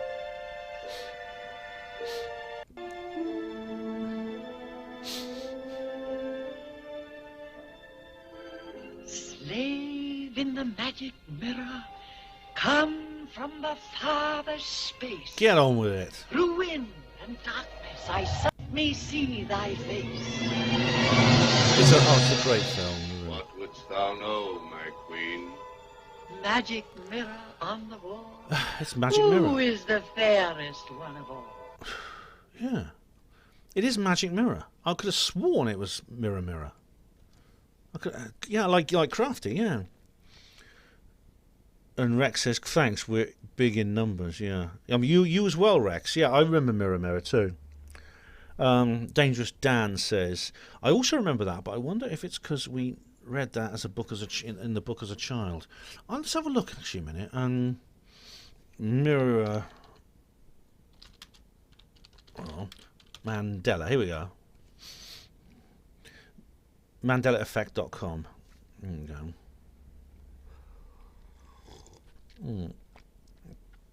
Was it in the book? The original story. Here we go. However, the Queen in the movie said magic mirror on the wall. It's possible if she said mirror, mirror in the book. Hang on, later translations. No, in the book she said mirror, mirror. Now that could explain it. That could explain the contradiction without bringing in the Mandela effect in this particular case, because it was. I remember it as mirror, mirror on the wall, but I did read the book as well when I was a kid. Yeah. Sonara Zastries, you're a Toons lady too, are you, Sonara? Well done. Join the club. We're a growing minority. It is Toons. Yeah, hundreds. Looney Tunes, I remember. Carl Helsby says on Mandela, we had a similar experience with mirror, mirror on the wall. My daughter swore blind it's mirror, mirror. It turns out it's magic mirror. She rushed upstairs to get her book, and lo and behold, it is magic mirror. Hang on, in the book it's magic mirror. But we know it's definitely mirror, mirror on the wall. My daughter's an avid reader, and she knows it was later. It was the latter, mirror, mirror. She never let it go. Even her school friends backed it up. Strange parallel Earth crossover happenings. It could be, Carl, or it could be that there is more than one edition of Snow White where sometimes it's mirror, mirror, sometimes it's magic mirror. In which case that might rule out the Mandela effect. On the other hand, if your daughter's not familiar with the mirror, mirror version, then that would be the Mandela effect. How odd, yeah. David says on the same video, I don't like watching trailers because so many of them show you practically the entire film. Prefer to watch it fresh. In some of them really do. I mean, there's this daft kind of movie, this fictional movie been made about the Flannan Islands lighthouse, but the strange, mysterious case where these 4 lighthouse keepers disappeared without trace. I think it happened around about the turn of the 20th century. And you watch the trailer, it gives away the entire bloody plot in like 5 minutes. Totally. Oh, yeah. Dangerous Dan says on Mandela, it's gaslighting. Well, it may be the universe gaslighting us, yeah. In the film, like, he's like, he hacks it. It's really amazing in the movie. Jake Yorkman says, I think the Mandela effect is similar to deja vu. Love the video, Ben. Oh, thanks very much, Jake. It is in some ways, yeah, although deja vu goes back a lot further. As Anthony Peake did a good thing about deja vu. And I actually get an awful lot of deja vu myself, and there's some days I get like it happens 3 times in a row, and the reason for it is he says it's past life memories. He says it's, excuse me, your daemon, your higher self, is talking to your eidolon, your lower self, and there's like a communication. It's very interesting if you read Anthony Peake. Mandela effect. Tessa1111 says, that one drives me nuts. The one that drives me nuts is the missing lion lies down with the lamb being changed to wolf, Isaiah 11:6. Is that, no, I remember the lion shall lie down with the lamb, yeah. Hang on, the lion shall lie down with the lamb. I know it's a very well-known phrase in the Bible. The lamb and the lion has been paraphrased from Isaiah, often quoted as the lion and the lamb, a child will lead them. Oh yeah, here we go. The wolf and the lamb shall feed together. The lion shall eat straw like the ox, but the serpent, its food shall be dust. The wolf shall live with the lamb. The leopard shall lie down with the kid, that is the baby goat. The calf and the lion and the fatling together, and the little child shall lead them. It could be. That's a tough one to call. That, yeah. It could be that's what causes it. 777 says on the Mandela effect. It's like a link here. What's that then?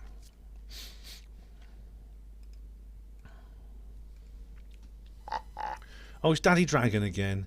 So you think England is not under attack? Commander Brian G. Smedley, RDLRN, say different. All right. He's cool. I like the guy, 777, yeah. But if you could find me the lost video, I'd be very interested. I want to see what it is now. Anyway, Pandora's Promise. Steve mumbling is back. See what I mean? Ah. Trump says he's pushing to declassify everything before leaving office. President Trump has made yet another threat as he prepares to leave the White House, claiming he's working to expose his enemy's secret. Oh, right. Well, Steve, you do realise that it's actually the 18th of December right now, which means whatever happens, Trump is going to be president for another month. Who knows, eh? But anyway, he says, if we don't hear anything about Roswell ETs, I think you can write it off as science fiction. Trump's complete and utter failure to steal the 2020 election may be the best thing that's ever happened for the conspiracy clowns. Edit. I forgot to mention free energy, wireless power distribution, time travel, Montauk, NASA faking the moon landings, manned moon Mars base. It's tongue twisters you have, Steve. 9/11 being an inside job and cold fusion. Goodness me, that's the whole list. You haven't left anything out there, have you, Steve? Because I mean, you and I, I think, have discussed other subjects. If we hear nothing about any of those, they can all be consigned to the science fiction bin too, where they belong. Okay, well, Steve, I have my doubts about time travel, but all the others you mentioned, I think, are real. And you don't know what's going to happen between now and January the 20th. Trump has all that time to release information about all these things, and he might do it. Now, if he doesn't, I don't think it necessarily means they'll be confined to the science fiction bin, but it will be a disappointment. I'll admit it, it will be a disappointment. However, it's possible that Trump may be the president. He may be re-inaugurated again if he manages to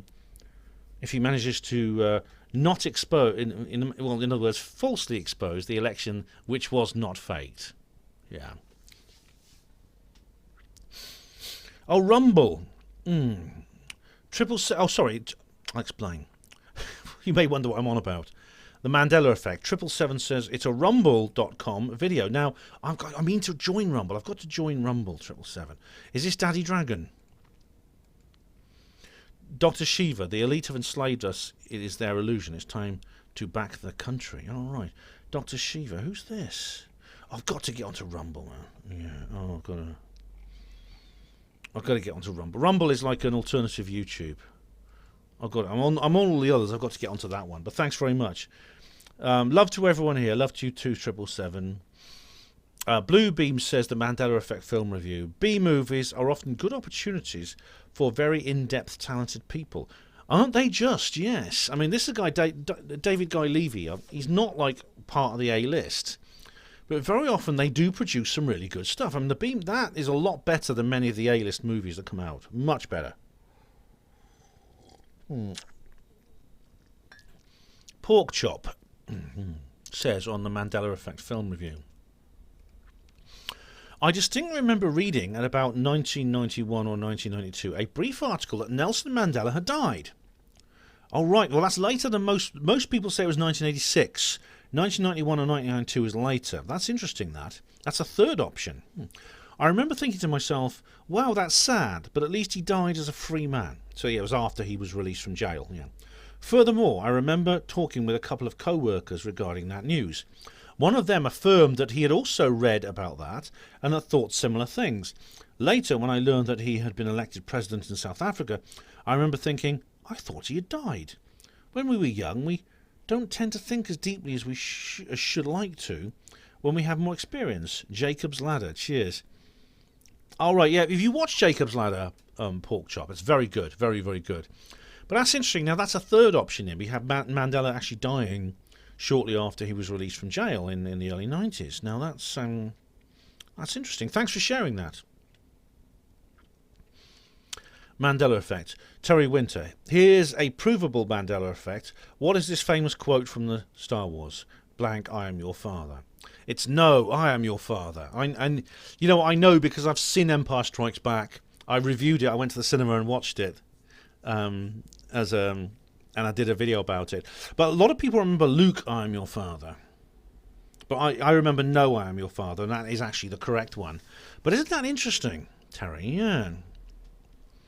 Sorenable says on the Mandela Effect, thanks, Ben. You're welcome, Sorenable. You're welcome. Glad you enjoyed it. Same video, Patrick Patel says, Ben, I just realised if you were a woman, you'd resemble the sexy musician Meg White from the band The White Stripes. Oh, really? Is that right? Let's have a look. Meg White. Let's have a look at her. Maybe she's me in another life. Hang on, let's have a look at her. Oh my, does she look like me? She's got hair. Does she look like me? I don't know. Funnily enough, there's this. Someone posted a picture the other day, just in the sign. You've given me the idea, Patrick Patel, saying that this looked exactly like me. And I looked at it. It's an old wooden statue of a guy called Kaper, K-A-A-P-E-R. Now apparently he was a priest in the Egyptian Old Kingdom, and it's an amazing statue actually made of sycamore wood, and it has really realistic eyes and things like that. And it's weird, but I mean, it's uncanny. It's like looking in a mirror. And this guy lived in the 24th century BC. Very odd. Very odd. We have a thread. Oh, new video, no election live stream. And David UK Splendid Isolation says, all throughout Biden's presidency, we'll know it was not stolen. I'm paraphrasing there, David. And he is the legitimate Premier of America, and we won't forget. Yeah. BZ Garson says, the US Supreme Court agrees with you twice. And watch him, he's not one of us. Oh, I can see you now. Watch him, he's not one of us. How come I couldn't see you before for some reason? I mean, you did tell me you hadn't blocked me, but that was weird. Forget what? And watch him, he's not one of us says, when did I say that quit pro Joe Biden should be prez? I do remember asking the question, would anyone buy a second-hand pram from him? I also remember asking how much a Chinese foot job costs. But I can't remember ever saying that Beijing Biden should be the king pimp. Are you confusing me with Brad Pitt? We do have a similar dimple shading. And there's a... What's this? Oh, he's... Oh my goodness me! How's it? That is all right. That's. I won't even describe what I've just seen in that link. BZ Garson says to watch him, he's not one of us. Blind as a bat in it. I thought I was replying to the OP. I'll delete my replies. Get me coat. Soz in it. Okay. And Safe Brav says, watch him, he's not one of us. That's yeah, I mean, obviously we don't know what's going to happen yet. It's still up in the air. Same video, Mad Cat Mysteries. Thank you for raising awareness about this. Google knows it can play a big part in controlling the narrative, but I won't say it, but you can probably guess which side I'm on. Yeah. You can't even say it. It's really annoying, but I can't say it. If I say it just straight out, this video will be gone. And luckily it will still be on BitChute and the others, but it'll just be gone. It'll be gone from YouTube. It's extremely infuriating.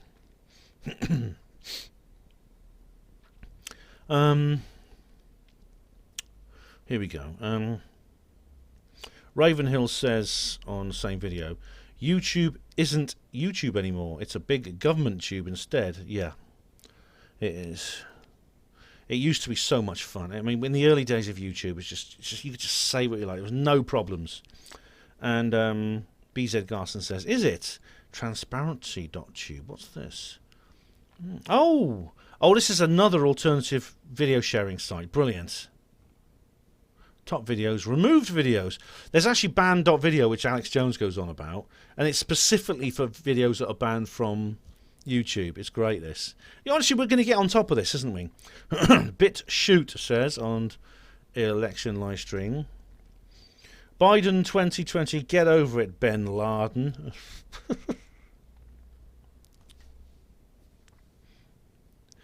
Biden BitChute also says, you're a rogue tuber, a Boris and Trump fantasist. I'm not a fantasist.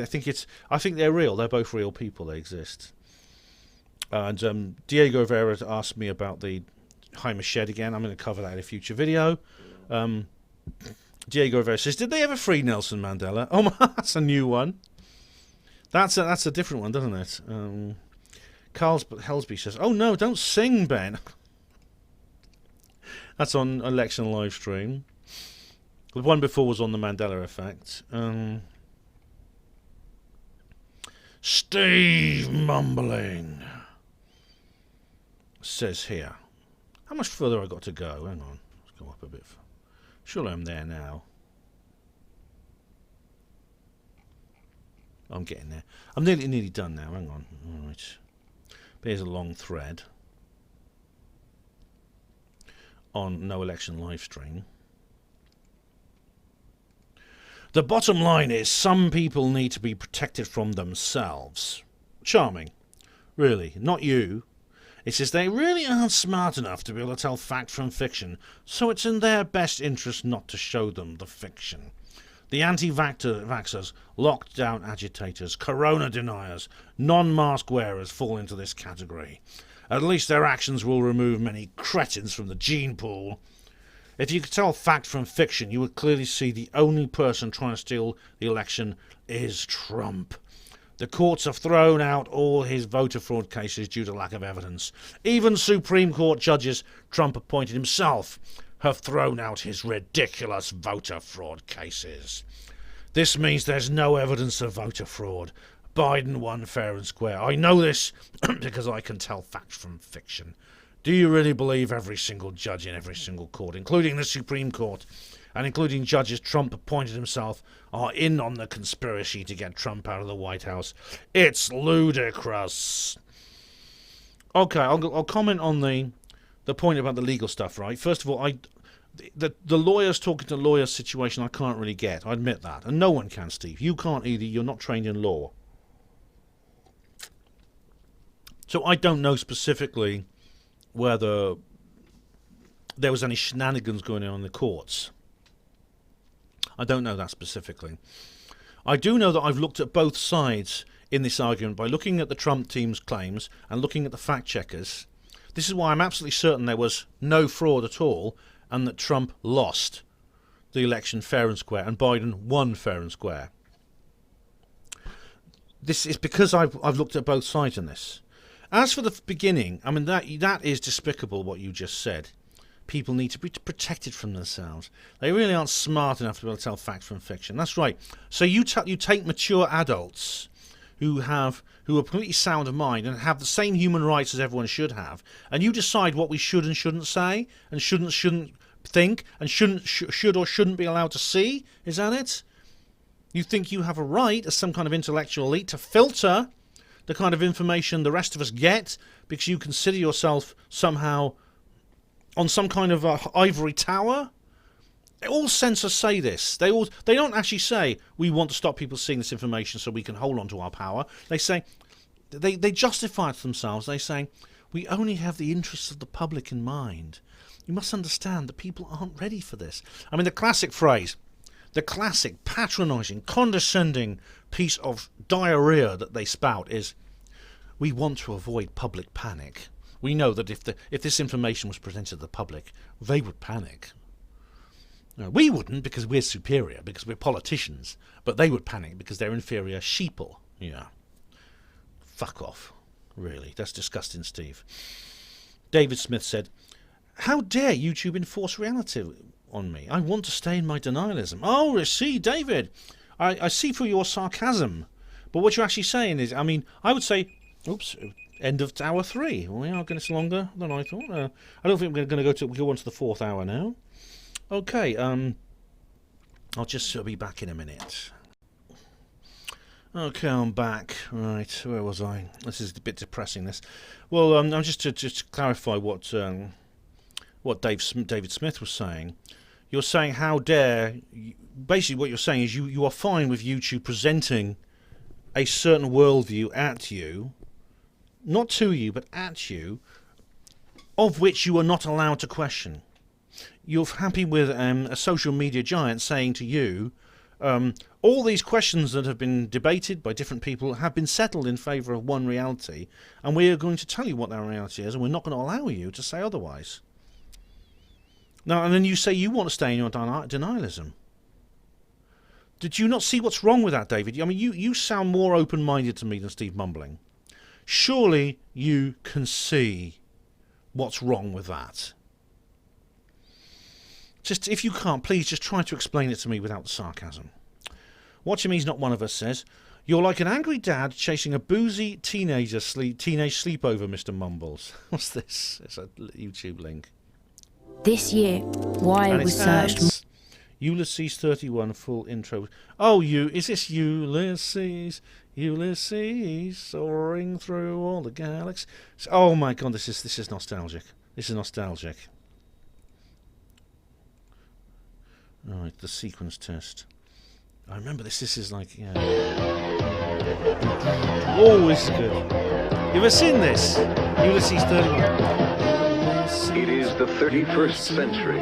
Ulysses killed the giant Cyclops when he rescued the children and his son Telemachus. But the ancient gods of Olympus are angry and threaten a terrible revenge. It's actually based on Homer's Odyssey, but it's set in the 31st century in the future. in a world where there's like space apart from that, it's pretty faithful to the original story. And it's rather than sailing on a ship through the sea, they're in space through different planets. It's very good, really, really good stuff. Thanks for reminding me of that lovely nostalgic bit of trivia there. Watch Him, He's Not One of Us. Really takes me back. Also shows my age, doesn't it? Dave says in reply to Not Watch Him, remember watching that as a kid. Saturdays were awesome back then. I think it was after schools, actually, on weekdays. It was part of the after school or AFTV shows. I used to come home from school in front of the TV, and it was like I grew out of play school pretty early on, but there were lots of other really good things. There was Jack and Nori and Blue Peter I didn't like very much, but this one I really liked. Watch Him says, "That's all very nice and lovely. Have I started the bloody stopwatch? I haven't started the stopwatch. I don't think it matters really because I'm not going to go. It's not going to last another hour, so I won't bother with the stopwatch. Let's remember the time, say 10 past. Oh, hang on. You must understand that Ulysses 31 is much more than a simple cartoon. It's an artistic confessional by our draconian overlords. I believe that Ben, the portly hospitaller, auditioned for the role in the West End stage adaptation." I didn't know it was actually a West End stage adaptation.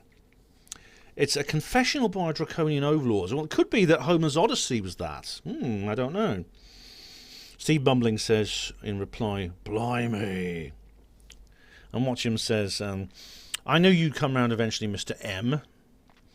You have to realise that Benji Bentwaters is our only hope. Who else can defend us against the Illuminati's deadly army of exo-toppings?" What's this? Fingers I have known. Dr. Pertwee in Carry On Screaming. Oh, this is good. Here it is. Origins of Man. That's John Pertwee. It's in the Carry On film. Here, look at this. Homo gargantuoso. So, there's no doubt about it. Dead as a doornail. Doc, you must be... Oh, it's a good movie, that. Yeah, it's a good movie. I'm not gonna... It's 2 minutes long. I don't want to watch the whole thing. I'm in the middle of doing this replies. No election live stream. I think Baldwin makes Trump look smarter than he actually is here. Oh, what's this then, Steve? It's right, it's an extended YouTube link. What does it say? Here we go. Bloody. Alec Baldwin absolutely nailed Trump. It's I've heard about this, but blow this whole... Oh, that was funny, that was the debate thing. It was quite funny, actually. And Jim Carrey was Joe Biden. Yeah, that was hilarious. That was absolutely hilarious. Steve Bumbling says, "See what I mean?" on the same video. What's this then? This is a... what have we here? And then we have another ad. Trump as an incoherent spectacle at G7. WH struggles to clean up Rachel Maddow. It's to energy stuff and climate stuff, because we are still the world's biggest economy. Oh, God. There is still no more important decision maker than the United States of America when it comes to these things. It's 15 minutes long. And at this point with... Sorry, I'm not going to spend 15 more minutes watching Rachel Mad Cow. Could you perhaps put it into a few sentences, Steve? Exactly what she's talking about? Or maybe I'll watch it later and get back to you when I've got a stomach for it. Ravenhill says on No Election live stream, "I do agree, Ben. Thank you for making a video on this." Oh, you're very welcome, Ravenhill. You're very welcome indeed. I'm glad you... I think it needed to be said, didn't it? No Election live stream, David Smith says... Oh, this is like... what's this? Let's see if you can debunk this, Ben. What's this, David? Hey, Dr. Wilson here. Oh my goodness me, it's Huggy Bear. It's a COVID denier owes me £2 million by Debunk the Funk with Dr. Wilson. Who has, oh my God, if only, you know, believe it or not, I used to have hair like that. Well, you know, I wouldn't be bald if I had hair like that, man. Look at him, man. Honestly. He's got like an afro that's about twice the size of his head. He's got a little doggy sitting next to him on the bed too. I'm a molecular and structural biologist, and I'm back to debunk some more COVID-19 misinformation. You know, I presumably he had a bet with someone, did he, David? Well, I'm not going to watch that. That video is too long for me to watch right now. But is the thesis of it that the COVID-19 I think it said here that it doesn't exist or something. What was it? Hey, Dr. Wilson here. I'm a molecular and structural biologist. COVID denier. Okay, if what this guy is saying is that the COVID-19 virus doesn't exist, then I don't agree with that. I actually dispute that. Okay, so I do think the virus exists. I ask a lot of other questions about it, which I cover in my videos on the subject, but there's no need for me to debunk the idea that the virus doesn't exist, because I happen to think the virus does exist. Nothing as it seems says on the same video. We have become aware of the danger. Too many people follow your advice. I've got lobotomy for you. All right.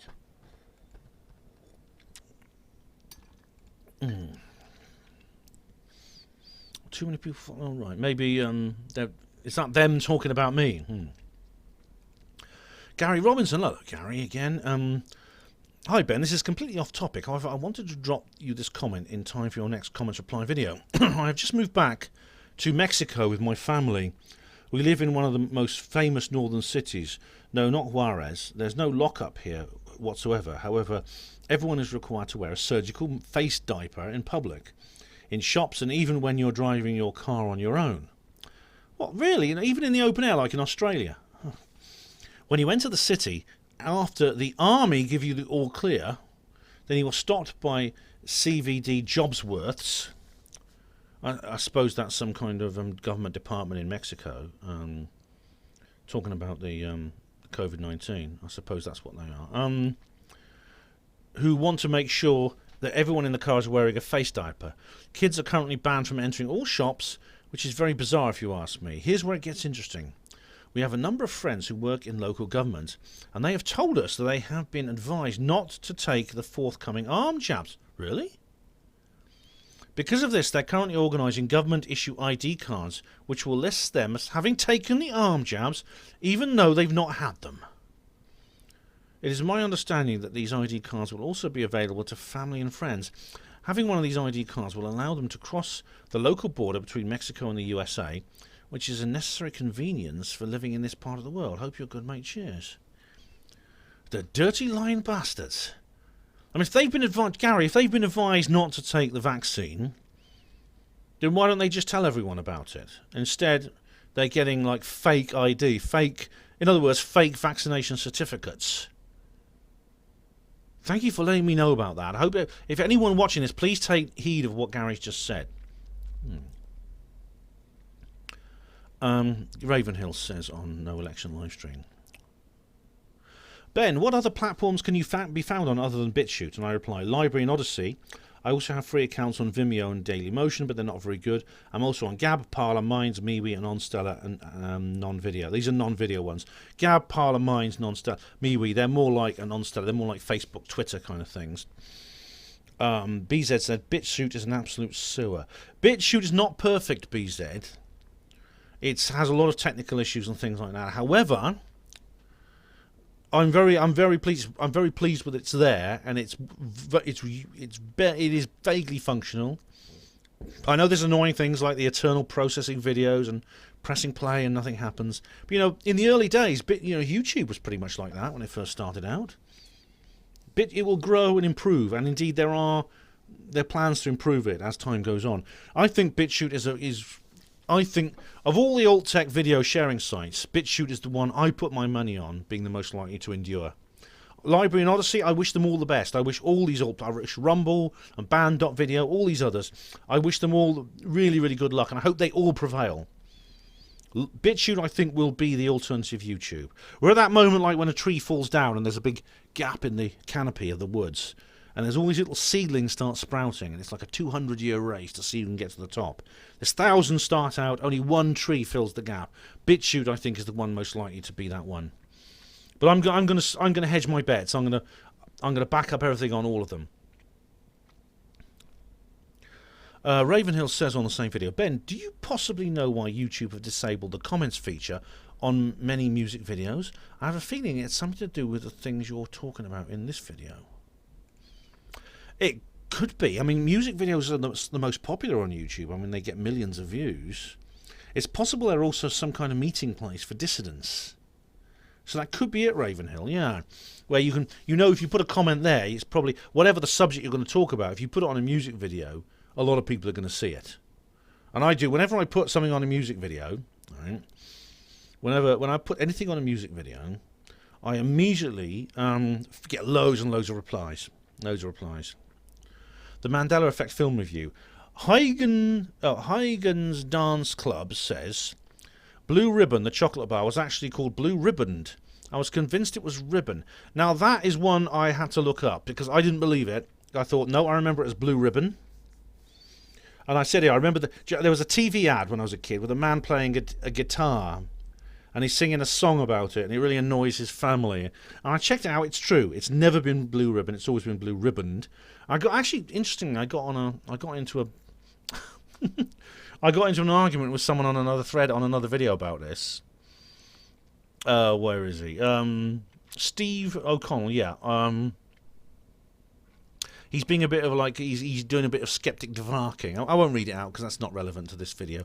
But he's doing a bit of skeptic dvarking. Like I put my piece in about the Mandela Effect because there's a video about this Blue Ribbon thing, and I put underneath. I put in the thing about the Mandela Effect, and he said, "Thank you for the lecture.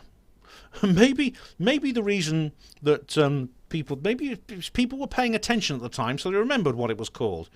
And I put underneath, "You're welcome." I know he's being sarcastic, so I just said, "You're welcome." The best way to disarm sarcasm is to do it that way. And then I said, "Well, maybe it's not about paying attention; it's about remembering things." And I said, "This is why the Mandela Effect is possibly true." No election live stream. Patrick Patel. I love it when you do accents and expressions. Oh, thanks, Patrick. Thank you very much. I'm glad you do. Patrick Patel says on No Election Livestream, when you tear out a man's tongue, you're not proving him a lie. You're only telling the world that you fear what he might say. That's it, Patrick. Yeah, I tend to say that's it. I knew what it was actually tear out a man's tongue. I always say put a gag on him because it's slightly less violent. But it's George R. R. Martin, A Clash of Kings. Yeah, and it's true, isn't it? Stephen Law says on the Mandela Effect film, you're not Dr. Stephen Law, are you? The guy who Blank Channel. No, I wonder if it's him. Did Dolly have braces in Moonraker? Ah, yes. This is it. Dolly Mandela Effect. Yes. Dolly has braces. Right, now this is a film called Moonraker, which is a film. It's a James Bond film. It's a very good one, actually. And it's one of the two which has Richard Kiel playing Jaws. Jaws, this assassin who has big, bright metal teeth. Now, what happens is it's a funny scene. He meets this young woman, and he sort of looks at her, and there's a kind of love at first sight moment. And you hear the Romeo and Juliet overture by Tchaikovsky playing in the background. And she smiles at him, and he smiles at her, and she sort of like she goes back a little bit. She recoils slightly, because he's got these big metal teeth which he uses to bite people to death. But then she sort of gets over it and she smiles back. Now, a lot of people remember Dolly having braces on her teeth. I don't remember her having that at all. I remember her not having braces on her teeth. Now, I must say, if I'd been the producer or scriptwriter of that film, I would have given her braces on her teeth. It's actually a good idea to give her braces on her teeth, because it would have given the two of them an affinity. It would have actually added pathos to that scene. I know it was meant to be a funny scene, but it would have been quite nice for it to a bit more. It would make it more. It would make it a touching scene, actually, if she had braces on her teeth, because they look at each other and they realise they had this kind of. They had this link. They were both, in a sense, disabled or different in the same way, which would have brought them closer together. But no, she doesn't have braces on her teeth. And I remember so many people saying to me she had dental braces. That's weird, isn't it? I remember watching the film. It's one of the best Bond movies, actually. I remember watching it when I was a kid, and it was very much. I remember very distinctly her not having braces on her teeth. Yeah. Don't eat Pringles. John Doe Harris says, "I guess I'll have to stick to smoking then." Well, if it's a bit of a dilemma, that, isn't it? Yeah, it's a bit of a dilemma. And finally, 777 has provided another link. I think it's another Daddy Dragon video on YouTube. Let's have a look. I'm still keen to see that one that was removed now. Here we go. Oh no, is it Table of Titans Hulkinator. Illusion of Democracy, The Great Lie. Oh, the Table of the Titans Live. Right, what's that channel? I don't sub to this channel, but if it's anything like Daddy Dragon, it'll be pretty good. It'll be pretty good. But thanks anyway for that 777. We've come to the end of the channel comments on YouTube now. I'm just going to go over to BitChute. I've got no backups this time, which is good. Okay, so no election live stream. Let's start with that one. No comments. The Mandela Effect film review. Oh, we've got loads of comments here. Wayland says here. All right, okay. Whilst in this simulation, why would it matter? We are obviously sentient beings in this world, no matter how the world is held together.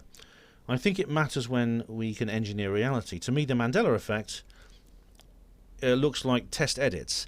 If you had the source code to a complex computer... Sorry, I was waiting for it to go play, and I was going to pause it. If you had the source code to a complex computer program, and you were trying to figure out how it worked, you might try and make some harmless changes. Just change the spelling of a word here and there, and see if it comes in through the running program. You might fix Dolly's teeth in 007, but you will not make red mean go and green mean stop, or people would die at traffic lights. Right. So this would be... I see. So this would be some way of...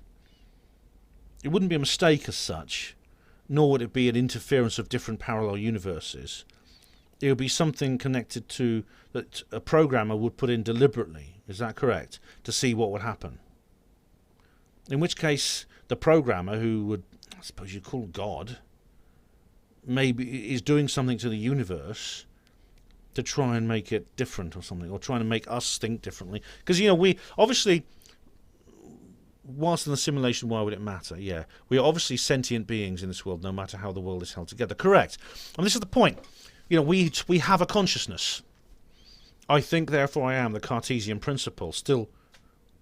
The cogito is still there. Which means, obviously, whatever this program is, it has allowed that to exist. If this is some kind of simulation, it includes sentient beings within it. So it's a simulation that includes consciousness. Now, is that possible? And secondly, if it is, the program obviously doesn't mind those individual sentient consciousnesses realizing or even speculating the concept that they're in a simulation. There's no subroutine within the system, within the text, within the code, that prevents these sentient beings from realizing this and talking about it the way we're talking about it. Interesting, isn't it? Wayland said, Truman Show, The Matrix, 13th Floor. The Truman Show and The Matrix, excellent films. I mentioned that in there. I've not seen The 13th Floor, actually, but David Icke has talked about it. Wayland also says here, Looney Tunes. I remember my mother contacting me when I was a child, correcting me and saying, good, Looney Tunes is off now, she said. It's actually Tunes. Hang on.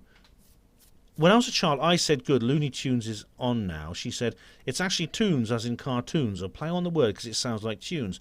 I vividly remember that correction and would forever be annoyed when people got it wrong and said tunes. That's weird, because that's exactly what happened to me, or very similar, Wayland. Again, when I was very young, talking to my parents. A similar thing, which is not a Mandela effect, when people say, what's coming down the pipe, when they mean, what's coming down the pike. Pike means road, what's coming down the road. The tunes thing annoyed me in that way. Well, it's not quite the same, because obviously this is simply, what's happening is what's coming down the pipe is simply, it's a send 3 and 4pence, we're going to the dance kind of like distortion. Over the years, the phrase has simply changed and changed and changed until it's become a different phrase. But obviously pike is an old word for road.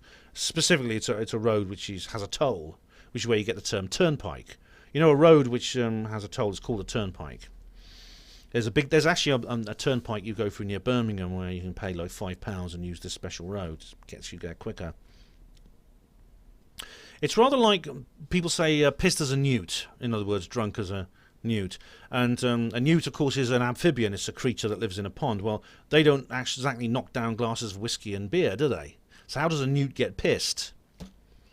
Well, it doesn't, because it was originally pissed as an Ute, U-T-E, as in a Ute Indian. One of the Amerindians. I won't say the N-A word, it's politically correct. One of the Amerindian tribes in North America. It was actually in the state of Utah where the monolith was. And they were notorious for their heavy drinking. So you were described as being as pissed as an Ute. You were as drunk as a Ute Indian. So I don't think that's a Mandela effect, but I don't think it's just simply it's just a distortion. It's a distortion of language over the years. It's not a Mandela effect, though. But thanks for those comments, Wayland. Much appreciated. Pandora's Promise film review. No comments. Oh, Brian Cox hates you. Well, this is like a re-upload. Oh right, loads of comments on it. It's a comedy video, by the way. I decided to put it on BitChute. I wasn't going to originally, but I decided I would. And I've also got it on. On my other old tech sites, library and BitChute. Villanor says, "Haha, that Brian, what a complete cunt." I know he is, totally. Woden says, Woden 20. Oh, hang on, no, I'm not flagging it. What are you talking about? I don't want to flag the comment. Woden 20 says his middle name is Sucks. Brian Sucks. Well done, Woden. Yes. Maybe Ucker comes after the Cox, doesn't it? Yes. I'll put it next year. Conspiracy Theory News says, there sure are lots like him, but we must prevail. Check out my work trying to wake up the masses. Kraken strikes, Rudy and Powell raids swing states, C19 is fake, Vax reset genocide. All right, let's have a look. Well, your username sounds very... Let's have a look. Oh, I'm going to sub to you. Yeah, I am. Hello.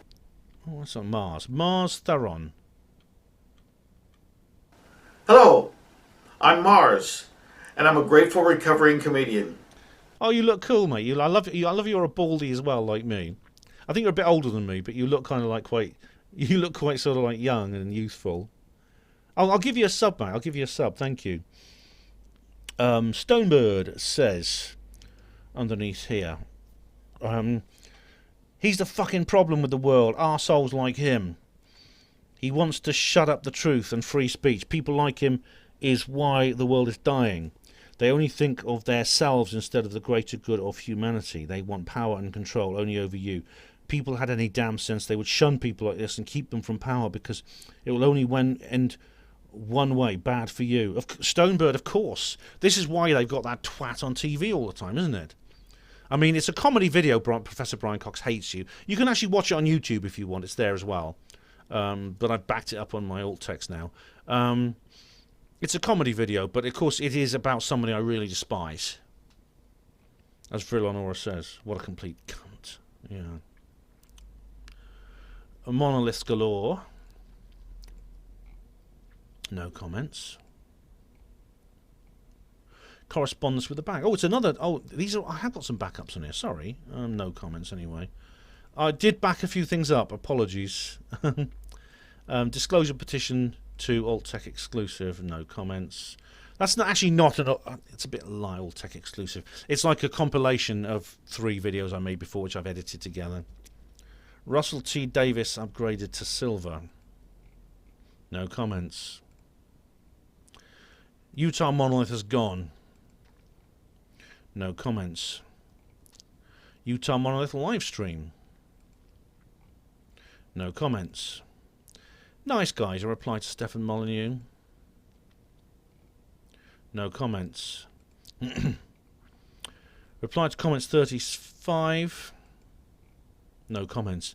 I mean, the thing is, what's annoying about the new commenting system on BitChute, and this is where BZ Garson says it's a sewer, and I have got criticisms of BitChute, and this is one of them. The new system, which is, now they got rid of Discuss, is that you don't get notifications when someone gets a comment. So it could be there are other comments on other videos, older videos that I've put up here, but I'll never know they're there because I don't get notification. The only way I can know they're there is if I go through every single damn video and check, and I don't have time to do that.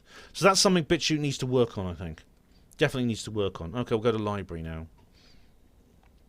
I should have opened the bloody pages and I didn't. LBI.tv. I'll open Odyssey while I'm at it. Odyssey.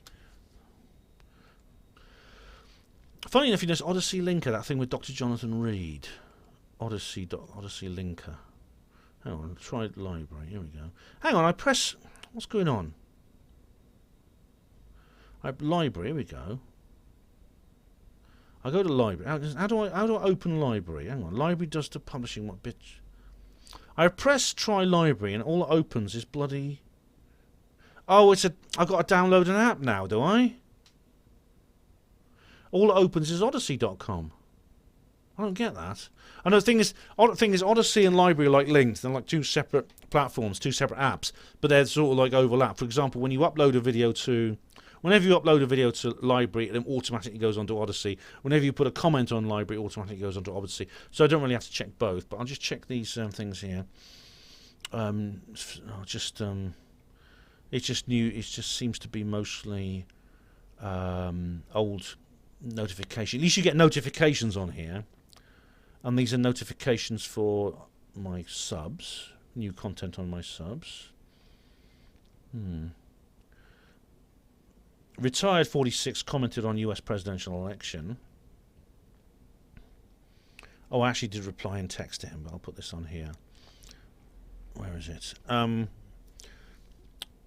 This is on US presidential election. That's because we're not a democracy. We are a representative republic. Welcome to HPANWO TV. Okay. Right. Well, that's on US presidential election 22. That's an old one. That's from 2012. But yeah, that's right. I'll go back to my things here. Now, where was it?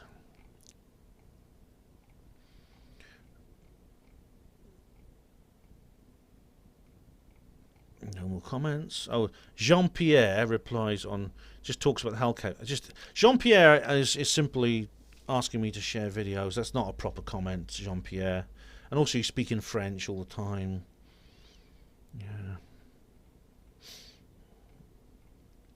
I'm going to go back. Now, where am I now? I want to see how old these comments are, because I'm getting to the point. I think I'm getting to the point where... Oh... Follow back. I did follow back, yeah. Hang on, Free Wolf. How long ago is this? 3 months ago. Oh, no, that's way before. That's way before any... yeah. This obviously, library has now changed, and I can't just... I can't open... Obviously, it doesn't matter, because I can just go through the Odyssey app, but library is now something you have to download, obviously. There's no point. I just might as well do it on Odyssey. Not to worry, not to worry. That's okay. Okay, I'm just going to go back to my channel comments on YouTube. See if there's been any new ones since. Oh, there's been one here. Charles Unleashed, who says, this is on No Election live streams. The only reason I'm leaving this comment is because you're making a response video and you thought you had them all. I'm proving you otherwise because Charles always wins. Charles, I got to admit it. You got me there. Yeah. You're absolutely right. Okay, so that's all those sorted out. So now I'll just go to my notifications for... oh, yes! I forgot. I've got to block Steve Palmer, haven't I? Yeah. I'll do that in a moment. I'm just going to go to the new notifications. Where are we? I don't think... Have I ever blocked anyone live on there? Yeah, let's have a look. These are my notifications. Kevin Logan is live. Quartering... Oh, sod Kevin Logan. Why do I have the bloody bell click for Kevin Logan? Oh, God, anyway. Charles says here, turns out to be nothing. The actual story is that he heard it from his daughter, who in turn was told it by Laura Eisenhower, who isn't really an Eisenhower. Gotta love hippy-dippy Laura, but she's more out there than the Voyager probe. Oh, I don't know much about Laura Eisenhower. I've just been sort of like, I did watch one of her videos and found it interesting. I heard she was not Dwight Eisenhower's granddaughter. I thought she was. Anyway, that is the end, I think. That's the old. Anyway, yes. Just got to block Steve Palmer now. This is another exclusive. Oh, I've got another. Oh, it's Kevin Logan. No, sorry. This is another exclusive. Oh, hang on. No, sorry. I've got a few more things I've got to do here.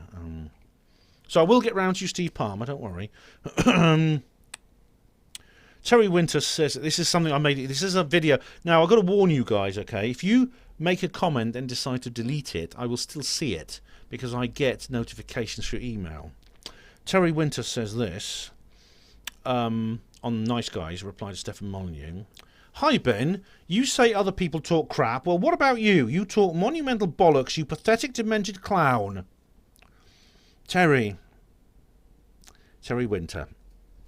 I said this to another guy, I think it was Gin Skin Pivot, I'm saying it to you.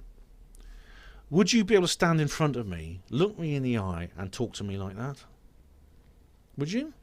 Or do you just do it on internet where you're sitting behind your keyboard? It's all anonymous, it's all dispassionate and dispersonal and detached. Because I'll be going to a conference at some point. I'll tell you in advance where I'm going to be, because I'll be speaking probably, and I'll be able to tell you in advance. And you can come and say these things to my face. Will you? Have you got the guts to do that? I think that's a bit of a rhetorical question, isn't it? Charles Scott says here, YouTube won't let me reply directly to Steve Mumbling, so I'll reply using the new comment here. Again, all right. For some reason, Charles Scott is still having trouble commenting on YouTube. I don't know why that is. I am emailing him. Okay, first world problems. Someone's going off. I think it was someone. I got into a discussion with someone. This is another deleted comment about first world problems. Basically saying, Slaxer always goes on about this. If you sort of say something, oh, Ocado didn't deliver on time, and they'll always you always get some clever clogs, some wise guy will say something like, who cares about that? Don't you know children are dying in Africa right now? And Slaxer, I think Slaxer said on one of his videos, about when talking about the law of attraction, I've seen too many starving children crouching by a cow's arse to fight over the shit that comes out of it for that. So, what these people basically saying is, right, that you've got no right to complain about anything that happens to you, so long as there's someone worse off than you. Right. If you say, or you complain about something that's happened, I say, well, there's someone a lot worse off than you, so you've got no right to complain. I've heard that a lot. I get a lot of that all the time. And I say, if you're ever in this situation with someone who starts, if you get caught in a corner by a first world problems poser, or, a scold, not like a first world problems scold, this is kind of an alternative to a woke scold, you should say this to them. Say, all right, hang on. But if you're saying the only people in this world who have a right to complain about anything are the people who are worse off than you, okay. So the people you're referring to, the kids who are starving in Africa, how do you know there's not someone worse off than them? They're living on 2 bowls of rice a day, but there might be another kid in South America living on 1 bowl of rice a day. So those kids on 2 bowls of rice a day have no right to complain, do they? And they'll go, it's like the 4 Yorkshiremen, Monty Python sketch. It could be that it's a great sketch because they're all competing over how oppressed they are. Is there somebody basically with no arms, no legs, with genital herpes, living in a rolled up newspaper in a septic tank somewhere? All right. That person, you can safely say, the person who gets up at 2 in the morning before they go to bed and licks the road clean with their tongues as their job. I think you could safely say someone like that, there's no one in the world worse off than that person. And finally, we get to the only man in the world who has any right to complain about anything. That's how nonsensical it is, anyway. Right then, Steve Palmer, time to get rid of you. Okay, ladies and gentlemen, you're about to witness a blocking on... how do I do this? Block user. Steve Palmer is about to get blocked, so any comments made in reply to his will no longer be visible. So goodbye, Steve Palmer, or whatever your real name is. I think I know what your real name is, and so do a lot of other people. You're not fooling anyone. So I think that is block. I said block user. Go on in. Okay. So now he should be blocked. Let's have a look. All right. Yeah, I'm right. Good. Goodbye, you troll. Okay, just one more refresh of YouTube, and then I'll call it a day. Let's have a look. Anything? No, even Charles can't get in with that quickly. Haha. I beat you this time, Charles. I beat you this time. Okay, well, thank you all of you for your comments, friends and enemies alike. I couldn't do without you. It's been great fun replying to you. Even some of the rude ones are amusing. So thank you very much for all of you for that. There is more videos coming. I'm doing a video on Monday about it'll be another... I might actually get the chance to do a video outside the house for a change. It'll be really nice. And after that, I'm also going to do something special for Christmas, just for you. But in the meantime, this has been the comments reply video 36. That's the 36th one, my goodness me. Thank you all of you for watching HPANWO TV. Hospital Port as pride and dignity. Stop the New World Order.